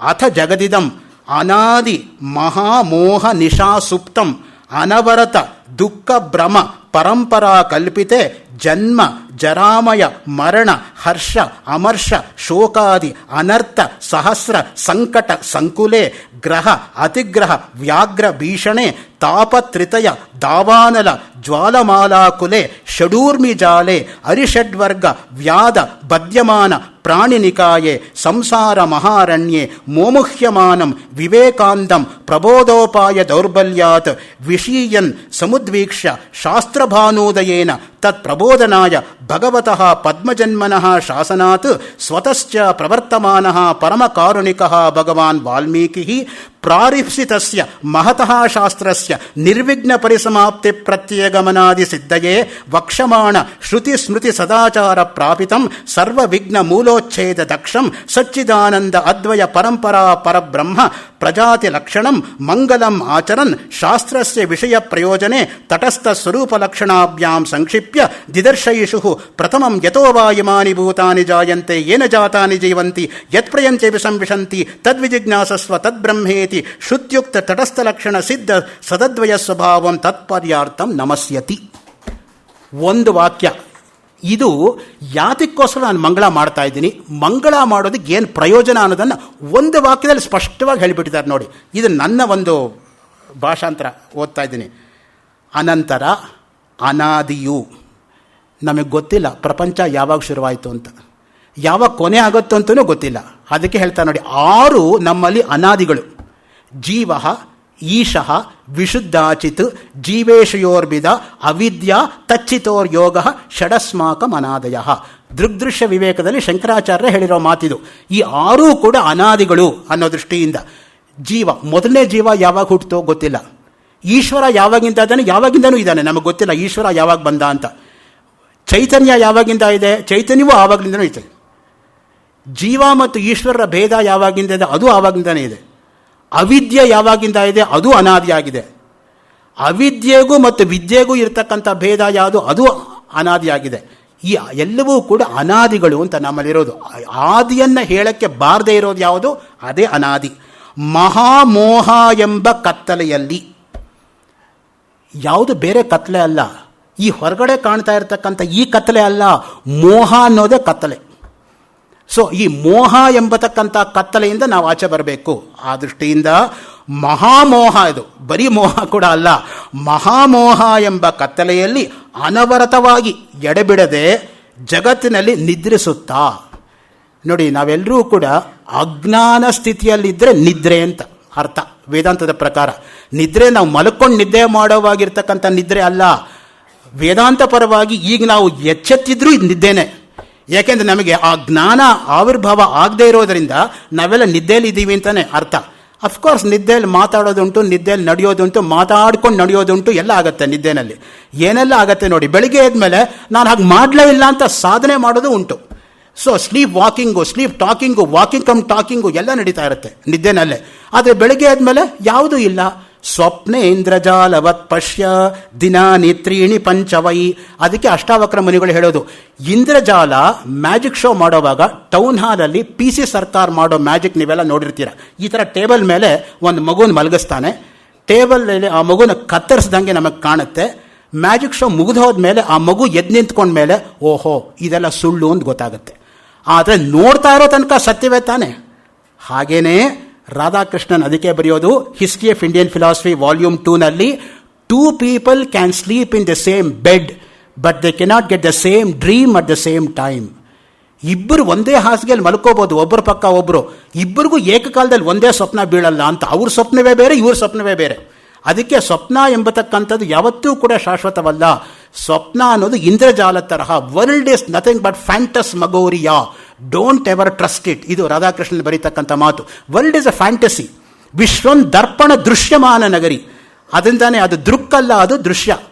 ದೃಗ್ದೃಶ್ಯ ವಿವೇಕ. ಅದಕ್ಕೆ ಒಂದು ಗ್ರಂಥವನ್ನೇ ಬರೀಬೇಕಾಯಿತು ಬೇರೆಯಾಗಿ. ನೋಡಿ, ಮಹಾಮೋಹ ಎಂಬ ಕತ್ತಲೆಯಲ್ಲಿ ಅನವರತವಾಗಿ, ಸೊ ಯಾವಾಗಲೂ ನಿದ್ರಿಸುತ್ತಾ, ದುಃಖ ಎಂಬ ಭ್ರಮೆಯ ಕಲ್ಪಿತ ಪರಂಪರೆಯಲ್ಲಿ, ನೋಡಿ ಕಲ್ಪನೆ ಎಲ್ಲವೂ ಕೂಡ ಕಲ್ಪನೆಯೇ, ಕಲ್ಪಿತ ಪರಂಪರೆಯಲ್ಲಿ ವಿಹರಿಸುತ್ತಾ ಹುಟ್ಟು, ಮುಪ್ಪು, ರೋಗ, ಮರಣ, ಸಂತೋಷ, ದುಃಖ ಮೊದಲಾದ ಸಾವಿರಾರು ಅನರ್ಥಗಳಲ್ಲಿ ಸಿಲುಕಿಕೊಂಡು, ಒಂದಲ್ಲ ಎರಡಲ್ಲ ನಾವು ಪಡ್ತಾ ಇರ್ತಕ್ಕಂಥ ಕಷ್ಟಗಳು. ನೋಡಿ, ಹುಟ್ಟಿದ ಕೂಡಲೇ ಆ ಮಗು ಹತ್ಕೊಂಡೇ ಹುಟ್ಟತ್ತೆ. ಅಯ್ಯೋ ಪ್ರಾರಬ್ಧ ಮತ್ತೆ ಬಂದಲ್ಲ ಪ್ರಪಂಚಕ್ಕೆ ಅಂತ. ಸುತ್ತಲೇ ಇರ್ತಕ್ಕಂಥ ಮನೇಲಿರೋರು ಸಂತೋಷವಾಗಿ ನಗ್ತಾರೆ, ಮನೆಗೊಂದು ಒಳ್ಳೆ ಹೊಸ ಚಿಕ್ಕ ಮಗು ಬಂತು ಅಂತ. ಆದರೆ ಅದೇ ಹೋದಾಗ ನಿರಾಳವಾಗಿ ಹೊಟ್ಟೋಗ್ತಾನೆ ಅವನು, ಸುತ್ತಲೂ ಇರೋರು ಅಳ್ತಾರೆ. ನೋಡಿ, ಆ ಮಗು ಹತ್ರ ಸುತ್ತಲೂ ಇರೋರು ನಗ್ತಾರೆ. ಯಾವನಾದ್ರೂ ನಿರಾಳವಾಗಿ ಹೋಗ್ಬಿಟ್ರೆ ಅವನು ಹೋದ ಮೇಲೆ ಸುತ್ತಲೂ ಇರೋರು ಅಳ್ತಾರೆ. ಅಷ್ಟೇ ವ್ಯತ್ಯಾಸ. ಅಲ್ಲೇನಾಗತ್ತೋ ಅದಕ್ಕೆ ವಿರುದ್ಧವಾಗಿ ಇಲ್ಲಾಗತ್ತೆ ಅಂತ, ಅಷ್ಟೇ ಮುಖ್ಯವಾಗಿರ್ತಕ್ಕಂಥದ್ದು. ಹುಟ್ಟು ಮತ್ತು ಮುಪ್ಪು, ಯಾರೂ ಕೂಡ ಮುಪ್ಪನ್ನು ತಪ್ಪಿಸ್ಕೊಳ್ಳೋಕ್ಕಾಗಲ್ಲ. ಪ್ರತಿಯೊಬ್ಬರಿಗೂ ಕೂಡ ಭೀಷ್ಮಾಚಾರ್ಯ ತರಹ ಮಕ್ಕಳಿರೋಕ್ಕೆ ಸಾಧ್ಯ ಇಲ್ಲ. ಭೀಷ್ಮ ಒಬ್ಬನೇ. ಅದಕ್ಕೆ ಹೇಳ್ತಾರೆ ನೋಡಿ ಒಂದು ಮಾತು, ಒಂದು ಕಡೆ ಭೀಷ್ಮ, ಒಂದು ಕಡೆ ಹನುಮಂತ, ಇಬ್ಬರನ್ನ ಬಿಟ್ಟರೆ ಎಲ್ಲರೂ ಕೂಡ ಇಂದ್ರಿಯ ಸುಖಕ್ಕೆ ಬಿದ್ದು ಒದ್ದಾಡಿರೋರೆ ಅಂತ. ಅನ್ಯತ್ರ ಭೀಷ್ಮಾತ್ ಗಾಂಗೇಯಾತ್ ಅನ್ಯತ್ರ ಚ ಹನುಮತಃ ಹರಿಣೀಕುರ ಮಾತ್ರೇಣ ಚರ್ಮಣ ಮೋಹಿತಾಂಜಗತ್ತು. ಪ್ರತಿಯೊಬ್ಬರು ಮೋಹದಲ್ಲೇ ಸಿಲುಕೊಂಡಿದ್ದಾರೆ. ಭೀಷ್ಮಾಚಾರ್ಯರು, ಹನುಮಂತ ಇಬ್ಬರೇ ಮೋಹವನ್ನು ಗೆದ್ದಿರ್ತಕ್ಕಂಥವರು ಅಂತ ಒಂದು ಪಾರಂಪರಿಕವಾಗಿರ್ತಕ್ಕಂಥ ಶ್ಲೋಕ. ಹುಟ್ಟು ಮುಪ್ಪು. ಮುಪ್ಪು ಅನ್ನೋದನ್ನು ಯಾವುದಕ್ಕೆ ಹೋಲಿಸ್ತಾನೆ ಗೊತ್ತಾ? ಬುದ್ಧ ಚರಿತ ಎಂಬತಕ್ಕಂಥ ಮಹಾಕಾವ್ಯದಲ್ಲಿ ಅಶ್ವಘೋಷ ಹೆಣ್ಣು ಹುಲಿಗೆ ಹೋಲಿಸ್ತಾನೆ. ಹೆಣ್ಣು ಹುಲಿ ಹೊಂಚು ಹಾಕಿ ಹಾಕಿ ಹಾಕಿ ಮೇಕೆ ಮೇಲೆ ಹೇಗೆ ನಗಿಯತ್ತೋ ಹಾಗೆ ನಮ್ಮ ಬೆನ್ನ ಹಿಂದೆನೇ ಕಾದ್ಕೊಂಡಿದೆಯಂತೆ ಮುಪ್ಪು ಎಂಬತಕ್ಕಂಥ ಹುಲಿ. ಸೊ ಯಾವಾಗ ಈ ದೇಹದ ಮೇಲೆ ಎರಗೋದು ಅನ್ನೋ ದೃಷ್ಟಿಯಿಂದ, ಸೊ ಈ ದೃಷ್ಟಿಯಿಂದ ಏನಾಗತ್ತೆ ಅಂತ ಹೇಳಿದ್ರೆ, ಹುಲಿ ಯಾವಾಗಲೂ ಕೂಡ ಕ್ರೂರ. ಅದಕ್ಕೆ ಪೇಜಾವರ ಶ್ರೀಗಳು ಒಂದ್ಸಲ ಹೇಳಿದರು, ನಮ್ಮ ರಾಷ್ಟ್ರ ಪಕ್ಷಿ ಏನೋ ನವಿಲು ಸರಿ, ರಾಷ್ಟ್ರ ಪ್ರಾಣಿ ಹಸು ಆಗಬೇಕಾಗಿತ್ತೆ ಹೊರತು ಹುಲಿ ಅಲ್ಲ ಅಂತ. ಯಾಕೆಂದರೆ ಹುಲಿ ಒಂಥರ ಕ್ರೌರ್ಯವನ್ನು ಸೂಚಿಸ್ತಕ್ಕಂಥದ್ದು. ಸೊ ಹಸುಲಿರ್ತಕ್ಕಂಥ ಸಾತ್ವಿಕ ಗುಣ ಎಲ್ಲಿ, ಹುಲಿಲಿರ್ತಕ್ಕಂಥ ಕ್ರೌರ್ಯ ಎಲ್ಲಿ? ಆ ದೃಷ್ಟಿಯಿಂದನೇ ಮುಪ್ಪು. ಇನ್ನು ರೋಗ ನೋಡಿ, ಯಾವುದೋ ಒಂದು ರೋಗ ಎಂಬತಕ್ಕಂಥದ್ದು ಮನುಷ್ಯನನ್ನು ಕಾಡುತ್ತೆ. ಯಾರಾದರೂ ಒಬ್ಬರಾದರೂ ಹೇಳ್ತಾರಾ ನನಗೆ ಇಲ್ಲಿವರೆಗೂ ಯಾವ ರೋಗವೂ ಬಂದಿಲ್ಲ ಅಂತ ಹೇಳಿದರೆ ಅದು ಸುಳ್ಳು. ಯಾವುದೋ ಒಂದು ದಿವಸ ಏನೋ ಒಂದು ಕಷ್ಟವನ್ನು ಅನುಭವಿಸೇ ಇರ್ತಾನವನು. ನಮ್ಮಲ್ಲಿ ಮಹಾ ಕಷ್ಟಕರವಾಗಿರ್ತಕ್ಕಂಥ ನೋವುಗಳು ಇದೆ 4. ಯಾವುದು ಗೊತ್ತಾ? ಅಕ್ಷಿ, ಕುಕ್ಷಿ, ಶಿರೋ, ದಂತ, ಯಾತನಾಹ, ಯಮಯಾತನಾಹ ಅಂತ. ಈ 4 ಕೂಡ ಯಮಯಾತನೆಗಳು ಅಂತ. ಅಕ್ಷಿ ಕಣ್ಣೋವು. ಕೆಲವರಿಗಂತೂ ಕಣ್ಣೋವು ಬಂದಾಗ ಕಣ್ಣೇ ತೆಗಿಯೋಕ್ಕಾಗಲ್ಲ. ಹಿಂದೆ ಮೆಡ್ರಾಸೈ ಅಂತ ಹೇಳ್ತಾರೆ, ಈಗ ಮೆಡ್ರಾಸೈ ಅಂತಲೂ ಹೇಳೋಕ್ಕಾಗಲ್ಲ, ಚೆನ್ನೈ ಐ ಅಂತ ಹೇಳಬೇಕು. ಸೊ ಅಕ್ಷಿ. ಕುಕ್ಷಿ ಹೊಟ್ಟೆ ನೋವು, ಕೆಲವರು ಒದ್ದಾಡ್ತಾರೆ ಹೊಟ್ಟೆ ನೋವಿಂದ. ಶಿರಹ ತಲೆನೋವು, ಹೊಡೆಯತ್ತೆ ತಲೆನೇ ಎತ್ತಕ್ಕಾಗಲ್ಲ. ಅದಕ್ಕೆ ನೋಡಿ, ಕೆಲವರು ಪಾಪ ಯಾವಾಗಲೂ ಬಿಸಿಯಾಗಿರೋ ಕಾಫಿನ ಹೀಗೆಲ್ಲ ಇಟ್ಕೋತಾ ಇರ್ತಾರೆ ಹಣೆ ಮೇಲೆ, ಆ ತಲೆನೋವು ತಪ್ಪಿಸ್ಕೊಳ್ಳೋಕ್ಕೆ. ದಂತ, ಇನ್ನು ಹಲ್ಲು ನೋವು, ಕೀಳೋ ತನಕ ಆಗೋದಿಲ್ಲ ಆ ಹುಳುಕು ಹಲ್ಲು ಬಂದುಬಿಟ್ರೆ. ಈ 4 ಕೂಡ ಮಹಾಯಾತನೆಗಳು ಅಂತ. ಅಕ್ಷಿ, ಕುಕ್ಷಿ, ಶಿರೋ, ದಂತ, ಯಾತನಾಹ, ಯಮಯಾತನಾಹ ಅಂತ. ಸೊ ಈ ದೃಷ್ಟಿಯಿಂದ ಇದೆಲ್ಲ ಕೂಡ ರೋಗಗಳು. ಇನ್ನು ಮರಣ. ಸೊ ಜಾತಸ್ಸಿ ಧ್ರುವೋ ಮೃತ್ಯು. ಯಾರೂ ಕೂಡ ಹುಟ್ಟಿದವನು ಸಾವಿನ ತಪ್ಪಿಸ್ಕೊಳ್ಳೋಕ್ಕಾಗಲ್ಲ. ಅದಕ್ಕೆ ನಾನು ನೆನ್ನೆ ಹೇಳಿದೆ, John Donne sonnet, there are only 2 things which are certain in life, paying taxes and death ಅಂತ. 2 ಗ್ಯಾರಂಟಿ, ನಾವು ಸಾಯೋದು, ತೆರಿಗೆ ಕಟ್ಟೋದು, ಅಷ್ಟೇ. ಇನ್ನು ಯಾವುದೂ ಗ್ಯಾರಂಟಿ ಇಲ್ಲ ಪ್ರಪಂಚದಲ್ಲಿ ಅಂತ. ಸಂತೋಷ, ಎಲ್ಲಿ ತನಕ ಸಂತೋಷವಾಗಿರ್ತೀಯಪ್ಪ? ನಾನು ಸುಖವಾಗಿದ್ದೀನಿ ಅಂದ್ಕೊಳ್ಳೋಷ್ಟಕ್ಕೆ ದುಃಖ ಬಂದ್ಬಿಟ್ರತ್ತೆ. ಚಕ್ರವತ್ ಪರಿವರ್ತಂತೆ ಸುಖಾನಿಚ ದುಃಖಾನಿಚ. ಭಾಸ ಮಹಾಕವಿ ಸ್ವಪ್ನವಾಸದತ್ತ ನಾಟಕದ 5ನೇ ಅಂಕದ 14ನೇ ಶ್ಲೋಕದಲ್ಲಿ ಆ ಮಾತನ್ನು ಆಡಿಸ್ತಾನೆ. ಎಂಥ ಒಳ್ಳೆ ಸುಭಾಷಿತ ನೋಡಿ. ಚಕ್ರ ಮೇಲಕ್ಕೆ ಹೋಗುತ್ತೆ, ಕೆಳಗೆ ಬರುತ್ತೆ, ಕೆಳಗೆ ಬರೋದು ಮತ್ತೆ ಮೇಲಕ್ಕೆ ಹೋಗುತ್ತೆ. ಸೊ ನಮಗೆ ಮನುಷ್ಯರಿಗೆ 8 ದುಃಖ ಬಂದರೆ 2 ಸುಖ ಬರುತ್ತಂತೆ. ಹಬ್ಬ ಸುಖ ಬಂತು ಅಷ್ಟು ಮುಂದೆ ಕೊಟ್ಟೋಗಿರುತ್ತೆ ಚಕ್ರ, ಮತ್ತೆ ದುಃಖನೇ ಗ್ಯಾರಂಟಿ. ಅದು ನಮ್ಗೇನು ಅನಿಸುತ್ತೆ ಅಂದರೆ ಸುಖ ಬರಲೇ ಇಲ್ವೇನೋ ಅನ್ನೋ ತರಹ ಉಂಟಾಗುತ್ತೆ. ಯಾಕಂದರೆ ಇರ್ತಕ್ಕಂಥ ಟೈಮ್ ಡ್ಯೂರೇಷನ್ ಭಾಳ ಕಡಿಮೆ ಇರೋದ್ರಿಂದ. ಸೊ ಅದಕ್ಕೇನೆ ಸಂತೋಷ, ದುಃಖ ಮೊದಲಾದ ಸಾವಿರಾರು ಅನರ್ಥಗಳಲ್ಲಿ ಸಿಲುಕಿಕೊಂಡು ಗ್ರಹಗಳು ಎಂಬ ಭಯಂಕರವಾದ ಹುಲಿಗೆ ಸಿಕ್ಕಿ, ನೋಡಿ ಗ್ರಹ ಮತ್ತು ಅತಿಗ್ರಹ ಅಂತ ಬೃಹದಾರಣ್ಯಕ ಉಪನಿಷತ್ತಲ್ಲಿ ಒಳ್ಳೆ ವ್ಯಾಖ್ಯಾನ ಮಾಡ್ತಾರೆ. ಗ್ರಹ ಅಂದ್ರೇನು, ಅತಿಗ್ರಹ ಅಂದ್ರೇನು ಅನ್ನೋ ದೃಷ್ಟಿಯಿಂದ. ನಾವು ಸಾಮಾನ್ಯವಾಗಿ ಈ ಬೆಳಗ್ಗೆ ರಾಹುಕಾಲ ನೋಡೋದಕ್ಕೆ ಇದು ನೋಡ್ತೀವಿ ನೋಡಿ, ಕ್ಯಾಲೆಂಡರ್ ನೋಡೋದು, ಪಂಚಾಂಗ ನೋಡೋದು, ಆ ಥರ ಎಲ್ಲ ಕೂಡ. ನನ್ನ ತಾತ ನನಗೊಂದು ಮಾತು ಹೇಳಿದರು 40 ವರ್ಷದ ಹಿಂದೆ, ಕ್ಯಾಲೆಂಡರ್ ನೋಡಬೇಡ, ಒಂದು ವಾಕ್ಯ ನೆನ್ಪಿಟ್ಕೊಂಡ್ಬಿಡು, mother saw father varying the turban. ಯಾವತ್ತು ರಾಹುಕಾಲ ನಿನಗೆ ಗೊತ್ತಾಗುತ್ತಪ್ಪ, ಕ್ಯಾಲೆಂಡರ್ ಯಾಕೆ ನೋಡ್ತೀಯ?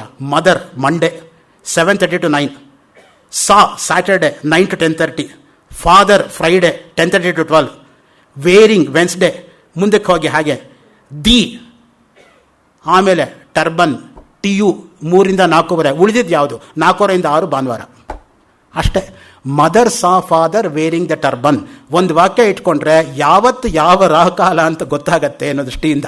ಈ ಥರದೆಲ್ಲ ಅನುಭವದಿಂದ ಬರ್ತಕ್ಕಂಥ ಮಾತುಗಳೇ ಹೊರತು ನಮ್ಮ ಪುಸ್ತಕದಲ್ಲಿ ಸಿಗೋದಿಲ್ಲ. ಅದಕ್ಕೆ ನಮಗೆ ಪಾರಂಪರಿಕವಾಗಿರ್ತಕ್ಕಂಥ ಹಿನ್ನೆಲೆ ಬೇಕು ಅಂತ ಹಿಂದಿನ ಕಾಲದವ್ರು ಹೇಳ್ತಾ ಇದ್ದಿದ್ದು. ಸೊ 100 ಪುಸ್ತಕ ಓದೋದು ಒಂದೇ, ಒಬ್ಬ ಸರಿಯಾಗಿರ್ತಕ್ಕಂಥ ವಿದ್ವಾಂಸನ ಪಕ್ಕ ಕೂತ್ಕೊಂಡು ಅವನ ಭಾಷಣ ಕೇಳೋದು ಒಂದೇ ಅಂತ. ಅದಕ್ಕೆ ಹೇಳ್ತಕ್ಕಂಥದ್ದು ಮಾತು. ಆಧ್ಯಾತ್ಮಿಕ, ಆದಿದೈವಿಕ, ಆದಿಭೌತಿಕ ಎಂಬ ಕಾಳ್ಗಿಚ್ಚಿನಲ್ಲಿ ಸಿಲುಕಿಕೊಂಡು, ನೋಡಿ ಬರೀ ಕಿಚ್ಚಲ್ಲ, ಕಾಳ್ಗಿಚ್ಚದು ಪೂರ್ತಿ ಕಾಡನ್ನೇ ಭಸ್ಮ ಮಾಡಿಬಿಡುತ್ತೆ. ಯಾವುದದು? ಆಧ್ಯಾತ್ಮಿಕ, ಆದಿದೈವಿಕ, ಆದಿಭೌತಿಕ, ಯಾವುದೊಂದು ದುಃಖ ಕಾಡುತ್ತೆ. ದುಃಖತ್ರಯಾಭಿಘಾತ ಜಿಜ್ಞಾಸ. ಅದಕ್ಕೆ ಸಾಂಖ್ಯಕಾರಿಕ ಶುರುವಾಗೋದೇ ಅದರಿಂದ. ಇನ್ನು ಕಾಮ, ಕ್ರೋಧ, ಲೋಭ, ಮೋಹ, ಮದ, ಮಾತ್ಸರ್ಯ ಎಂಬ ಅರಿಷಡ್ವರ್ಗಗಳಲ್ಲಿ ಕಟ್ಟಲ್ಪಟ್ಟು ನಾವು ಯಾವುದೋ ಒಂದೇ ಕಟ್ಟಾಕೊಂಡ್ಬಿಟ್ಟಿದ್ದೀವಿ. ಗೀತೆಯಲ್ಲಿ ಎಷ್ಟು ಸ್ಪಷ್ಟವಾಗಿ ಹೇಳ್ತಾರೆ ನೋಡಿ, ಸಂಗಾತ್ ಸಂಜಾಯತೆ ಕಾಮಃ, ಕಾಮಾತ್ ಕ್ರೋಧೋಭಿಜಾಯತೆ, ಕ್ರೋಧಾತ್ ಭವತಿ ಸಮ್ಮೋಹ, ಸಮ್ಮೋಹ ಸ್ಮೃತಿ ವಿಭ್ರಮಃ, ಸ್ಮೃತಿಭ್ರಂಶಾತ್ ಬುದ್ಧಿನಾಶಃ, ಬುದ್ಧಿನಾಶಾತ್ ಪ್ರಣಶ್ಯತಿ. ಪೂರ್ತಿ ಎಳೆದು ಬಿಡುತ್ತೆ ಕೆಳಗಡೆ. ನೀವು ವಾಪಸ್ ಬರೋಕ್ಕಾಗಲ್ಲ. ಮೊದಲನೇ ಸಲ ಸಿಯಾಕೊಳ್ಳೋಕೆ ಮುಂಚೆ ಯೋಚನೆ ಮಾಡಬೇಕು. ಒಂದ್ಸಲ ಸಿಯಾಕೊಂಡ್ಮೇಲೆ ಪೂರ್ತಿ ಅಧಪತನವೇ. ಆಮೇಲೆ ನಾನು ಹಿಂದಕ್ಕೆ ಹೋಗ್ತೀನಿ ಅಂದ್ರೆ ಅದು ಆಗೋದಿಲ್ಲ. ಸೊ ಅದಕ್ಕೇನೆ ಮೊದಲನೇ ಹೆಜ್ಜೆ ಇಡುವಾಗ ನಾವು ಯೋಚನೆ ಮಾಡ್ಕೊಂಡು ಆ ಹೆಜ್ಜೆಯನ್ನು ಇಡಬೇಕು ಅಂತ. ಅದಕ್ಕೆ ಹೇಳ್ತಕ್ಕಂಥದ್ದು. ಮ್ಯಾಕ್ಬೆತ್ ಏನು ಅನ್ಕೊಂಡ, ಡಂಕನ್ ಮಹಾರಾಜನ ಕೊಂದರೆ ತಾನು ರಾಜ ಆಗ್ತೀನಿ ಅಂತ ಅವನು ಕೊಂದದಕ್ಕೆ ಅವನಿಗೆ ಏನು ಸಿಕ್ತು? ಆಮೇಲೆ ಕಾವಲ್ಗಾರನ ಕೊಲ್ಲಬೇಕಾಯ್ತು, ಆಮೇಲೆ ಬ್ಯಾಂಕೋನ್ ಕೊಲ್ಲಬೇಕಾಯ್ತು, ಆಮೇಲೆ ಬ್ಯಾಂಕೋ ದೈತ್ಯ ಅವನ್ನ ಅಟ್ಟಿಸ್ಕೊಂಡು ಬರೋಕ್ಕೆ ಶುರುವಾಯಿತು. Approach make a rugged Russian bear, armed rhinoceros or Hyrcan tiger, but never show the gory locks at me, Macbeth's address to ghost of Banquo. So ಅದರಿಂದ Bellona's bridegroom turned himself into a fiendish butcher, AC Bradley's commentary on Shakespeare. So ಆ ದೃಷ್ಟಿಯಿಂದ ಮೊದಲನೇ ಹೆಜ್ಜೆ ಇಡೋಕ್ಕೆ ಮುಂಚೆ ನಾವು ಯೋಚನೆ ಮಾಡಿ ಇಟ್ಕೋಬೇಕಾಗತ್ತೆ. ನೋಡಿ, ಅರಿಷಡ್ ವರ್ಗಗಳಲ್ಲಿ ಕಟ್ಟಲ್ಪಟ್ಟು ಹುಟ್ಟು ಸಾವುಗಳು ಎಂಬ ಸಂಸಾರದಲ್ಲಿ ತೊಳಲಾಡುತ್ತಿರುವ, ಯಾವುದು ನಾವು ತೊಳೆದಾಡ್ತಾ ಇರೋದು? ಮತ್ತೆ ಹುಟ್ಟೋದು ಮತ್ತೆ ಸಾಯೋದು. ಇದು ಕೊನೆಯೇ ಇಲ್ಲ, ಅದು ಅನಾದಿಯಾಗಿ ನಡ್ಕೊಂಡು ಬರ್ತಾ ಇದೆ. ವಿವೇಕವಿಲ್ಲದ ಕುರುಡರಾಗಿ. ನೋಡಿ, ಯಾರಿಗೆ ವಿವೇಕವಿಲ್ಲವೋ ಅವ್ರಿಗೆ ಕಣ್ಣಿದ್ದೂ ಕೂಡ ಕುರುಡು ಅಂತ ಈ ಒಂದು ಮಾತಿನಿಂದ ಸ್ಪಷ್ಟವಾಗಿದೆ. ನಮಗೆಲ್ಲ ಈ ಕಣ್ಣಿದೆ, ಆದರೆ ನಮಗೆ ಬೇಕಾಗಿರೋದು ಯಾವುದು ಅಂದರೆ ಜ್ಞಾನ ಚಕ್ಷಸ್ಸು. ನಮಗಿರೋದೆಲ್ಲ ಕೂಡ ಚರ್ಮ ಚಕ್ಷಸ್ಸು ಅಷ್ಟೇ. ಅದಕ್ಕೇ ಒಂದು ಪುಸ್ತಕ ಇದೆ, ಮೈಂಡ್ಸ್ ಐ ಅಂತ. Minds I. It's not the eye which makes you see, it's the mind which makes you see through the eye. Therefore you capture that picture ಅನ್ನೋ ದೃಷ್ಟಿಯಿಂದ ಮೈಂಡ್ಸ್ ಐ ಅಂತ.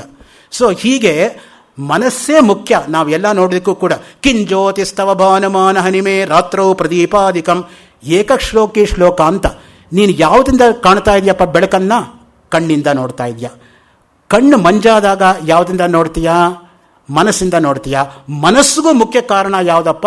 ಅದೇ ಜ್ಯೋತಿ, ಅದೇ ಬ್ರಹ್ಮ, ಅದೇ ಆತ್ಮ, ಅದೇ ನೀನು ಅಂತ. ಕಿಂಜ್ಯೋತಿ ಶ್ಲೋಕ ಅಂತ ಅದು ಹೊರಟಿರ್ತಕ್ಕಂಥದ್ದು. ವಿವೇಕವಿಲ್ಲದೆ ಕುರುಡರಾಗಿ, ಜ್ಞಾನ ಪಡೆಯುವ ಉಪಾಯವಿಲ್ಲದೆ ಒದ್ದಾಡುತ್ತಿರುವವರನ್ನು ನೋಡಿ ಶಾಸ್ತ್ರ ಎಂಬ ಸೂರ್ಯೋದಯ ಹೋದಾಗ, ನೋಡಿ ಶಾಸ್ತ್ರ ಬೇರೆಯಲ್ಲ, ಸೂರ್ಯೋದಯ ಬೇರೆಯಲ್ಲ. ನೋಡಿ, ಸೂರ್ಯೋದಯ ಉಂಟಾದಾಗ ಎಷ್ಟು ಚೆನ್ನಾಗಿರುತ್ತೆ ಆ ಸಂದರ್ಭ ಅಂತ ಹೇಳಿದ್ರೆ, ಆ ಸೂರ್ಯೋದಯವನ್ನು ನೋಡಬೇಕು. ಎಷ್ಟೋ ಜನಕ್ಕೆ ಸೂರ್ಯೋದಯ ಅಂದರೆ ಏನು ಅಂತಲೇ ಗೊತ್ತಿಲ್ಲ. ಏಕೆಂದರೆ ಅವ್ರು 7 ವರ್ಷದಿಗೆ ಸೂರ್ಯ ಆಕಾಶದ ಮಧ್ಯಕ್ಕೆ ಬಂದುಬಿಟ್ಟಿರ್ತಾನೆ. ಸೊ ಈ ಕನ್ಯಾಕುಮಾರಿನಲ್ಲಿ ಸೂರ್ಯೋದಯ ನೋಡೋಕ್ಕೆ ಅಂತಲೇ ಹೋಗ್ತಾರೆ.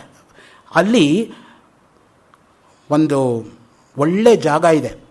ಮೌಂಟ್ ಅಬುನಲ್ಲಿ, ಕನ್ಯಾಕುಮಾರಿನಲ್ಲಿ, ಆಗುಂಬೆನಲ್ಲಿ ಅಂಥ ಕಡೆ ಸನ್ರೈಸು ಮತ್ತು ಸನ್ಸೆಟ್ ನೋಡೋದಕ್ಕೆ. ಸೊ ಹೋಟೆಲ್ ಸಮುದ್ರ ಅಂತಿದೆ ಕನ್ಯಾಕುಮಾರಿನಲ್ಲಿ. 317ನೇ ರೂಮ್ ಏನಾದರೂ ಖಾಲಿ ಇದ್ದರೆ ಬುಕ್ ಮಾಡ್ಕೊಳ್ಳಿ. ಹೋದಾಗ you can see at this distance the sunrise and sunset. If not as a teacher I can be a travel guide. So ಆ ದೃಷ್ಟಿಯಿಂದ ಶಾಸ್ತ್ರ ಎಂಬ ಸೂರ್ಯೋದಯ ಉಂಟಾದಾಗ ಅಜ್ಞಾನದಲ್ಲಿ ಇರತಕ್ಕಂಥವರನ್ನು ಎಚ್ಚರಿಸಲು ಭಗವಂತನಾದ ಬ್ರಹ್ಮನ ಶಾಸನದಂತೆ, ನೋಡಿ ಶಾಸನ ಅದು, ಹೀಗೇ ಮಾಡಬೇಕು ಅಂತ ಹೇಳ್ತಕ್ಕಂಥದ್ದು ಯಾವುದು? ಅದೇ ಶಾಸನ, ಅದೇ ಬ್ರಹ್ಮ ಸಂಹಿತೆ.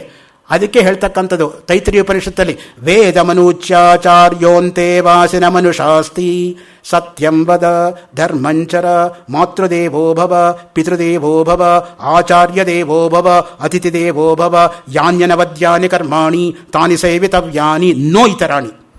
ಇಂಗ್ಲೀಷ್ ನೋ ಬೇಕಾದ್ರೂ ಇಟ್ಕೊಳ್ಳಿ, ಸಂಸ್ಕೃತ ನೋ ಬೇಕಾದ್ರೂ ಇಟ್ಕೊಳ್ಳಿ, ಅರ್ಥ ಏನು ವ್ಯತ್ಯಾಸ ಆಗಲ್ಲ. ಮಿಕ್ಕಿದ್ದು ಮಾಡಬೇಡಿ ಅಷ್ಟೇ. ಸೊ ಇದು ಮಾಡು, ಇದು ಮಾಡಬೇಡ ಎರಡೂ ಹೇಳುತ್ತೆ ನೋಡಿ ಶಾಸ್ತ್ರ. ಯಾವ್ದು ಮಾಡಬೇಕು ಅಷ್ಟೇ ಹೇಳಿಬಿಟ್ರೆ ನಮಗೆ ಮನಸ್ಸಲ್ಲಿ ಗೊಂದಲ ಉಂಟಾಗ್ಬಿಡುತ್ತೆ. ಅದನ್ನು ಮಾಡ್ಬೋದೋ ಬಿಡ್ಬೋದೋ ಸ್ಪಷ್ಟವಾಗಿ ಹೇಳುತ್ತೆ.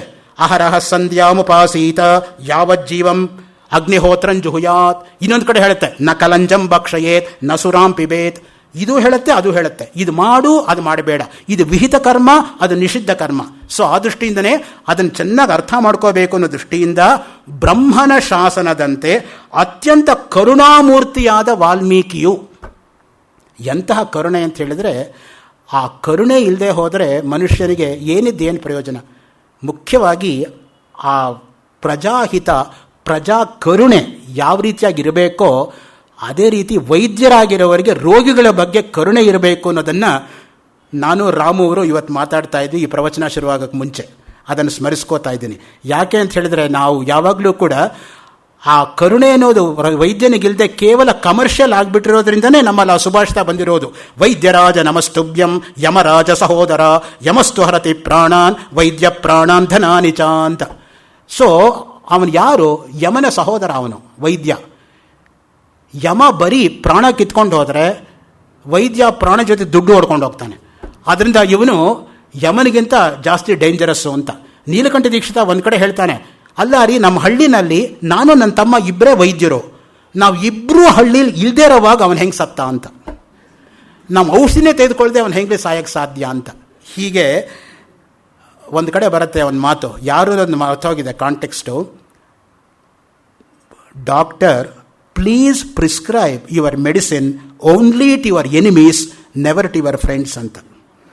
ಸೊ ಬ್ರಹ್ಮನ ಶಾಸನದಂತೆ ಅತ್ಯಂತ ಕರುಣಾಮೂರ್ತಿಯಾದ ವಾಲ್ಮೀಕಿ ನೋಡಿ, ಆ ಕಾರುಣ್ಯ ಅದನ್ನೇ ಮರ್ಸಿ, ಕಂಪ್ಯಾಷನ್ನು ಇತ್ಯಾದಿಯಾಗಿ ಅದೆಲ್ಲ ಹೇಳ್ಕೊಂಡು ಬಂದಿರತಕ್ಕಂಥದ್ದು ಪಾಶ್ಚಾತ್ಯರು. ನಮ್ಮಲ್ಲಿ ಕರುಣೆ ಅನ್ನೋದಕ್ಕೆ ಪ್ರಾರಂಭದಲ್ಲಿ ಅವರ ಮಾತನ್ನು ಹೇಳ್ತಾರೆ.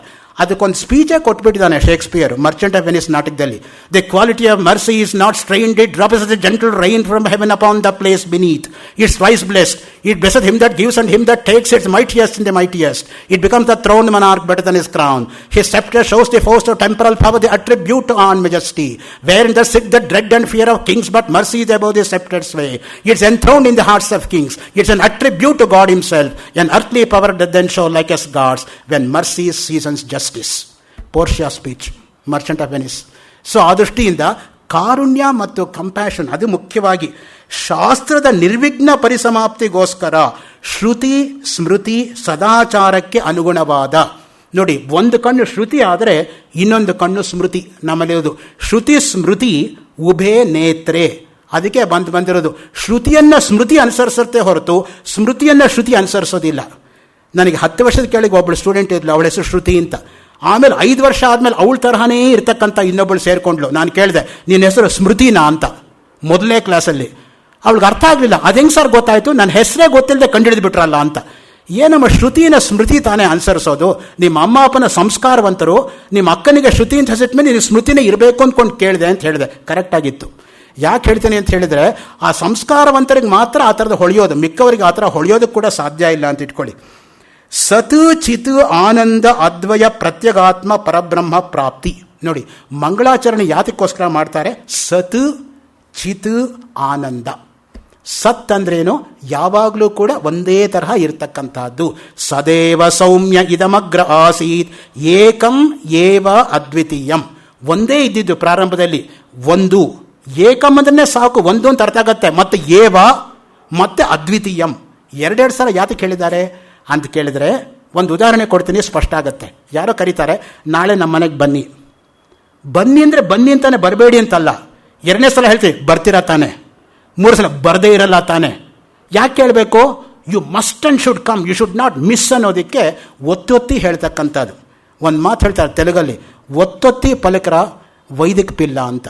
ಸೊ ಯಾವಾಗಲೂ ಕೂಡ ಹೇಳಿದ್ದನ್ನೇ ಹೇಳಿ ಮತ್ತೆ ಅದನ್ನೇ ಒತ್ತಿ ಒತ್ತಿ ಹೇಳ್ತಕ್ಕಂಥದ್ದು ಅದು ಒಂದು ಸಂಪ್ರದಾಯ ಅಂತ. ವೇದಾಭ್ಯಾಸ ಜಡಹ ಅಂತಲೇ ಉಪಯೋಗಿಸ್ತಾನೆ ಕಾಳಿದಾಸ ವಿಕ್ರಮ ಋಷಿಯ ನಾಟಕದ ಮಂಗಳ ಶ್ಲೋಕದಲ್ಲಿ. ಸೊ ಈ ದೃಷ್ಟಿಯಿಂದ ಶ್ರುತಿ ಸ್ಮೃತಿ ಸದಾಚಾರ ಆಚಾರ ಪರಮೋ ಧರ್ಮ ಮಹಾಭಾರತದ ಶ್ರೇಷ್ಠವಾಗಿರ್ತಕ್ಕಂಥ ಸುಭಾಷಿತ. ಮಹಾಭಾರತದಲ್ಲಿ ಸಾವಿರಾರು ಸುಭಾಷಿತಗಳಿದೆ, ಯಾಕಂದರೆ ಲಕ್ಷ ಶ್ಲೋಕಗಳು ಇರತಕ್ಕಂಥ ಗ್ರಂಥ. ಅದಕ್ಕೆ ಹೇಳ್ತಕ್ಕಂಥದ್ದು, ಯಾವುದು ಮಹಾಭಾರತದಲ್ಲಿ ಇದೆಯೋ ಅದು ಬೇರೆ ಕಡೆ ಇದೆ, ಯಾವುದು ಭಾರತದಲ್ಲೇ ಇಲ್ಲವೋ ಅದನ್ನೆಲ್ಲೂ ಇಲ್ಲ ಅಂತ. ಯದಿಹಾಸ್ತಿ ತದನ್ಯತ್ರ ಯನ್ನೇಹಾಸ್ತಿ ನ ತತ್ ಕ್ವಚಿತ್ ಭಾರತ ಪಂಚಮೋ ವೇದ ಅಂತ. ಅದಕ್ಕೆ ಹೇಳ್ತಕ್ಕಂಥ ಮಾತು. ಸತ್ ಎಂಬತಕ್ಕಂಥ ಪದ ಸತ್ಯ ಎಂಬತಕ್ಕಂಥ ಮಾತಿಗೆ ಇಂಬು ಕೊಡ್ತಕ್ಕಂಥದ್ದು. ಈ ಸತ್ ಎಂಬತಕ್ಕಂಥದ್ದು ಏನಪ್ಪ ಅಂತ ಹೇಳಿದರೆ, ತ್ರಿಕಾಲ ಅಬಾಧ್ಯತ್ವಂ ಸತ್ಯತ್ವಂ.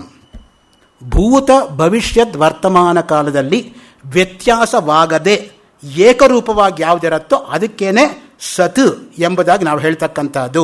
ಅದಕ್ಕೆ ಹೇಳ್ತಾರೆ, ಮುಖ್ಯವಾಗಿರ್ತಕ್ಕಂಥ ಒಂದೇ ವಸ್ತು ಏಕಂ ಸತ್ ವಿಪ್ರಾಹ ಬಹುಧಾ ವದಂತಿ. ಋಗ್ವೇದದಲ್ಲಿ ಬರ್ತಕ್ಕಂಥ ಮಾತು. ಇರೋ ಒಂದೇ ಸದ್ವಸ್ತುವನ್ನು ಅನೇಕರು ಅನೇಕ ಹೆಸರುಗಳಿಂದ ಕರೀತಾರೆ. ನಾವೇನು ಹೆಸರಿನ ಮೋಹ ಇಟ್ಕೋಬೇಕಾಗಿಲ್ಲ, ಹೆಸರಿನ ಹಿಂದೆ ಇರತಕ್ಕಂಥ ಸದ್ವಸ್ತುವನ್ನು ನಾವು ನೆನಪಿಸ್ಕೋಬೇಕು. ಉದಾಹರಣೆಗೆ ನೋಡಿ, ಶಂಕರಾಚಾರ್ಯರಿಗೆ ಗೋವಿಂದ ಶಬ್ದದ ಮೇಲೆ ಪ್ರೀತಿ ಜಾಸ್ತಿ. ಅದಕ್ಕೆ ಅವರು ಭಜಗೋವಿಂದಂ ಭಜಗೋವಿಂದಂ ಗೋವಿಂದಂ ಭಜ ಮೂಢಮತೆ ಸಂಪ್ರಾಪ್ತೆ ಸನ್ನಿಹಿತೆ ಕಾಲೆ ನಹಿನೇ ರಕ್ಷತೆ ಡುಕ್ರಿಂಕರಣೆ. ಭಗವದ್ ರಾಮಾನುಜರಿಗೆ ನಾರಾಯಣ ಶಬ್ದದ ಮೇಲೆ ಪ್ರೀತಿ ಜಾಸ್ತಿ. ನಾರಾಯಣ ಪರೋ ವ್ಯಕ್ತ ದಂಡಂ ಅವ್ಯಕ್ತ ಸಂಭವಂ ಅಂಡಸ್ಯಾಂತಸ್ತು ಮೇ ಲೋಕ ಸಪ್ತದ್ವೀಪಾಚ ಮೇದಿನಿ. ಮಧ್ವಾಚಾರ್ಯರಿಗೆ ಹರಿಶಬ್ದದ ಮೇಲೆ ಪ್ರೀತಿ ಜಾಸ್ತಿ. ಶ್ರೀಮನ್ಮಧ್ವಮತೆ ಹರಿಪರತರಃ ಸತ್ಯಂ ಜಗತ್ ತತ್ವತೋ ಭಿನ್ನ ಜೀವಗಣ ಹರೇರನುಚರಾ ನೀಚೋಚ್ಚ ಭಾವಂಗತಾ ಮುಕ್ತಿ ನೈಜ ಸುಖಾನುಕಾರ್ಯರಮಲ ಭಕ್ತಿಶ್ಚ ತತ್ಸಾಧನಂ ಹ್ಯಕ್ಷಾದಿ ತೃತೀಯಂ ಪ್ರಮಾಣಮಖಿಲಂ ಆಮ್ನಾಯೈಕ ವೇದ್ಯೋ ಹರಿಹಿ. ನೋಡಿ, ಇಲ್ಲಿ ಗೋವಿಂದ, ಅಲ್ಲಿ ನಾರಾಯಣ, ಅಲ್ಲಿ ಹರಿ. ಆಕಾಶಾತ್ ಪತಿತಂ ತೋಯಂ ಯಥಾ ಗಚ್ಚತಿ ಸಾಗರಂ ಸರ್ವದೇವ ನಮಸ್ಕಾರ ಕೇಶವಂ ಪ್ರತಿ ಗಚ್ಚತಿ. ಅಷ್ಟೇ. ಆಕಾಶದಿಂದ ಬಿದ್ದಿರ್ತಕ್ಕಂಥ ನೀರು ನದಿಗಳ ರೂಪದಿಂದ ಹೋಗಿ ಸಮುದ್ರವನ್ನು ಸೇರಿ ನಾಮರೂಪವನ್ನು ಕಳ್ಕೊಂಡು ನೀರು ಒಂದಾಗೋ ಹಾಗೆ ಇರ್ತಕ್ಕಂಥ ಒಬ್ಬನೇ ಪರಮಾತ್ಮನಿಗೆ ಅನೇಕ ನಾಮಗಳು ಅನೇಕ ರೂಪಗಳು. ಯಾಕೆಂದರೆ ಭಕ್ತರಿಗೆ ವಿಶ್ವಾಸ ಹುಟ್ಟಿಸೋದಿಕ್ಕೆ. ಈಗ ನಿರ್ಗುಣ ನಿರಾಕಾರ ಮಟ್ಟದಲ್ಲಿ ನಮಗೆ ಬುದ್ಧಿ ಇನ್ನೂ ಪಕ್ವವಾಗಿಲ್ಲ ಭಗವಂತನನ್ನು ಅನುಸಂಧಾನ ಮಾಡೋದಕ್ಕೆ. ನಮಗೊಂದು ರೂಪ ಬೇಕು, ಒಂದು ಫಾರ್ಮ್ ಬೇಕು, ಅದಕ್ಕೆ ಒಂದು ಫೋಟೋ ಬೇಕು. ಅದಿಲ್ಲದೆ ನಾವು ಮಾಡೋಕ್ಕಾಗಲ್ಲ. ಯಾಕೆಂದರೆ ಆ ಮಟ್ಟಕ್ಕೆ ನಾವು ಹೋಗೋಕ್ಕಾಗಿಲ್ಲ. ಹೋದರೆ ಸಂತೋಷ, ಆದರೆ ಹೋಗೋಕ್ಕೆ ಆಗೋ ತನಕ ಈ ಮಟ್ಟದಲ್ಲಿ ಹೋಗಬೇಕಲ್ಲ. ಅದಕ್ಕೆ ಒಂದು ಮಾತು ಹೇಳ್ತಾರೆ ತೆಲುಗಲ್ಲಿ, ಊಟಕ್ಕೆ ಎಕ್ಕನ ಅಕ್ಕಮ್ಮ ಸ್ವರ್ಗಾನ್ಕೆ ಎಕ್ಕೆ ಅಂತ. ಮೊದಲನೇ ಮೆಟ್ಲೆ ಹತ್ತಕ್ಕಿಲ್ಲದೆ ಕೊನೆ ಮೆಟ್ಲ ಮೇಲೆ ಕಾಲಿಟ್ಟರೆ ಬೀಳೋದೇ ಗ್ಯಾರಂಟಿ. ಅದರಿಂದ ಹಂತ ಹಂತವಾಗಿ ನಾವು ಮೇಲಕ್ಕೆ ಹೋಗಬೇಕು ಅನ್ನೋದರಿಂದ ಏಕಂ ಸತ್ ವಿಪ್ರಾಹ ಬಹುಧಾ ವದಂತಿ. ಇರತಕ್ಕಂಥ ಒಂದೇ ಸದ್ವಸ್ತುವನ್ನು ಅನೇಕರು ಅನೇಕ ರೀತಿಯಾಗಿ ಹೇಳ್ತಾರೆ. ಅದು ಹೇಗೆ ಸದ್ವಸ್ತು ಅಂತ ಹೇಳಿದರೆ, ಒಂದು ಮಣ್ಣಿದೆ, ಮನೆ ಇದೆ. ಯಾವುದು ಸತ್ಯ ಇದರಲ್ಲಿ? ಮಣ್ಣು ಸತ್ಯನೋ ಮನೆ ಸತ್ಯನೋ ಅಂತ ಕೇಳಿದರೆ, ಮನೆ ಆಗೋಕ್ಕೆ ಹಿಂದೆ ಏನಿದೆ? ಮಣ್ಣಿದೆ. ಮಣ್ಣಿಂದ ಮನೆ ಆಯಿತು. ಮನೆ ಒಡೆದಾಕ್ಬಿಡಿ, ಆಮೇಲೆ ಏನಾಯಿತು? ಮಣ್ಣೇ ಉಳಿಯುತ್ತೆ. ಅದರಿಂದ ಮಣ್ಣು ಸತ್ಯವೇ ಹೊರತು ಮನೆ ಸತ್ಯವಲ್ಲ. ಅದೇ ರೀತಿಯಾಗಿ ಅಕ್ಕಸಾಲಿಗರಿಗೆ ಈ ಉದಾಹರಣೆ ತುಂಬ ಚೆನ್ನಾಗಿ ಅರ್ಥ ಆಗುತ್ತೆ. ಒಂದು ಚಿನ್ನ ಸ್ವಲ್ಪ ನೀವು ಕೊಟ್ಬಿಡಿ, ನಿಮ್ಗೆ ಯಾವ ಆಭರಣ ಬೇಕೋ ಅದನ್ನು ಮಾಡಿಕೊಡ್ತಾನೆ. ಬಳೆ ಬೇಕಾ, ಉಂಗುರ ಬೇಕಾ, ಡಾಬ್ ಬೇಕಾ, ಓಲೆ ಬೇಕಾ, ಏನು ಬೇಕಾದ್ರೂ ಮಾಡಿಕೊಡ್ತಾನೆ. ಮತ್ತೆ ಬೇಡ ಅಂದರೆ ಕರಗಿಸ್ಬಿಟ್ಟು ಮತ್ತೆ ಚಿನ್ನನೇ. ಆದರೆ ಅದೇ ಪ್ರಮಾಣದಲ್ಲಿ ಬರಲ್ಲ, ಅದು ಬೇರೆ ವಿಷಯ. ಒಟ್ಟಿನಲ್ಲಿ ಚಿನ್ನ ಸತ್ಯವೇ ಹೊರತು ಚಿನ್ನದ ಮಾರ್ಪಾಡಾಗಿರ್ತಕ್ಕಂಥ ಒಡವೆ ಸತ್ಯವಲ್ಲ. ಹಾಗೆ ಸದ್ವಸ್ತು ಯಾವಾಗಲೂ ಕೂಡ ಒಂದೇ ರೀತಿಯಾಗಿರುತ್ತೆ. ಆ ಸದ್ವಸ್ತುವಿನ ಮಾರ್ಪಾಡುಗಳು ಅನೇಕವಾಗುತ್ತೆ ಅನ್ನೋ ದೃಷ್ಟಿಯಿಂದ ಈ ಒಂದು ಶ್ಲೋಕದಲ್ಲಿ ಮಂಗಳಾಚರಣೆಯಲ್ಲಿ ಸದ್ವಸ್ತುವನ್ನು ಪ್ರಾರಂಭಿಸಿ ಅನಂತರ ಗ್ರಂಥವನ್ನು ಪ್ರಾರಂಭ ಮಾಡ್ತಾರೆ. ಸೊ ಅಲ್ಲಿಗೇನಾಯಿತು? ಮಂಗಳಾಚರಣಾ ಶ್ಲೋಕ ಏನು, ಗ್ರಂಥದ ಪ್ರಾರಂಭ ಹೇಗಾಗತ್ತೆ ಅನ್ನೋದನ್ನು 3ನೇ ದಿನದ ಉಪನ್ಯಾಸವಾಗಿರ್ತಕ್ಕಂಥ ನಾಳೆ ಹಂಚ್ಕೊಳ್ಳೋ ಪ್ರಯತ್ನ ಮಾಡ್ತೀನಿ ಅಂತ ಇಟ್ಕೊಂಡು 2ನೇ ದಿನದ 2ನೇ ಕಂತಿನ ಉಪನ್ಯಾಸವನ್ನು ಇಲ್ಲಿಗೆ ನಿಲ್ಲಿಸ್ಕೋತಾ ಇದ್ದೀನಿ. ಶ್ರೀ ಶಂಕರಾರ್ಪಣ ಮಸ್ತು.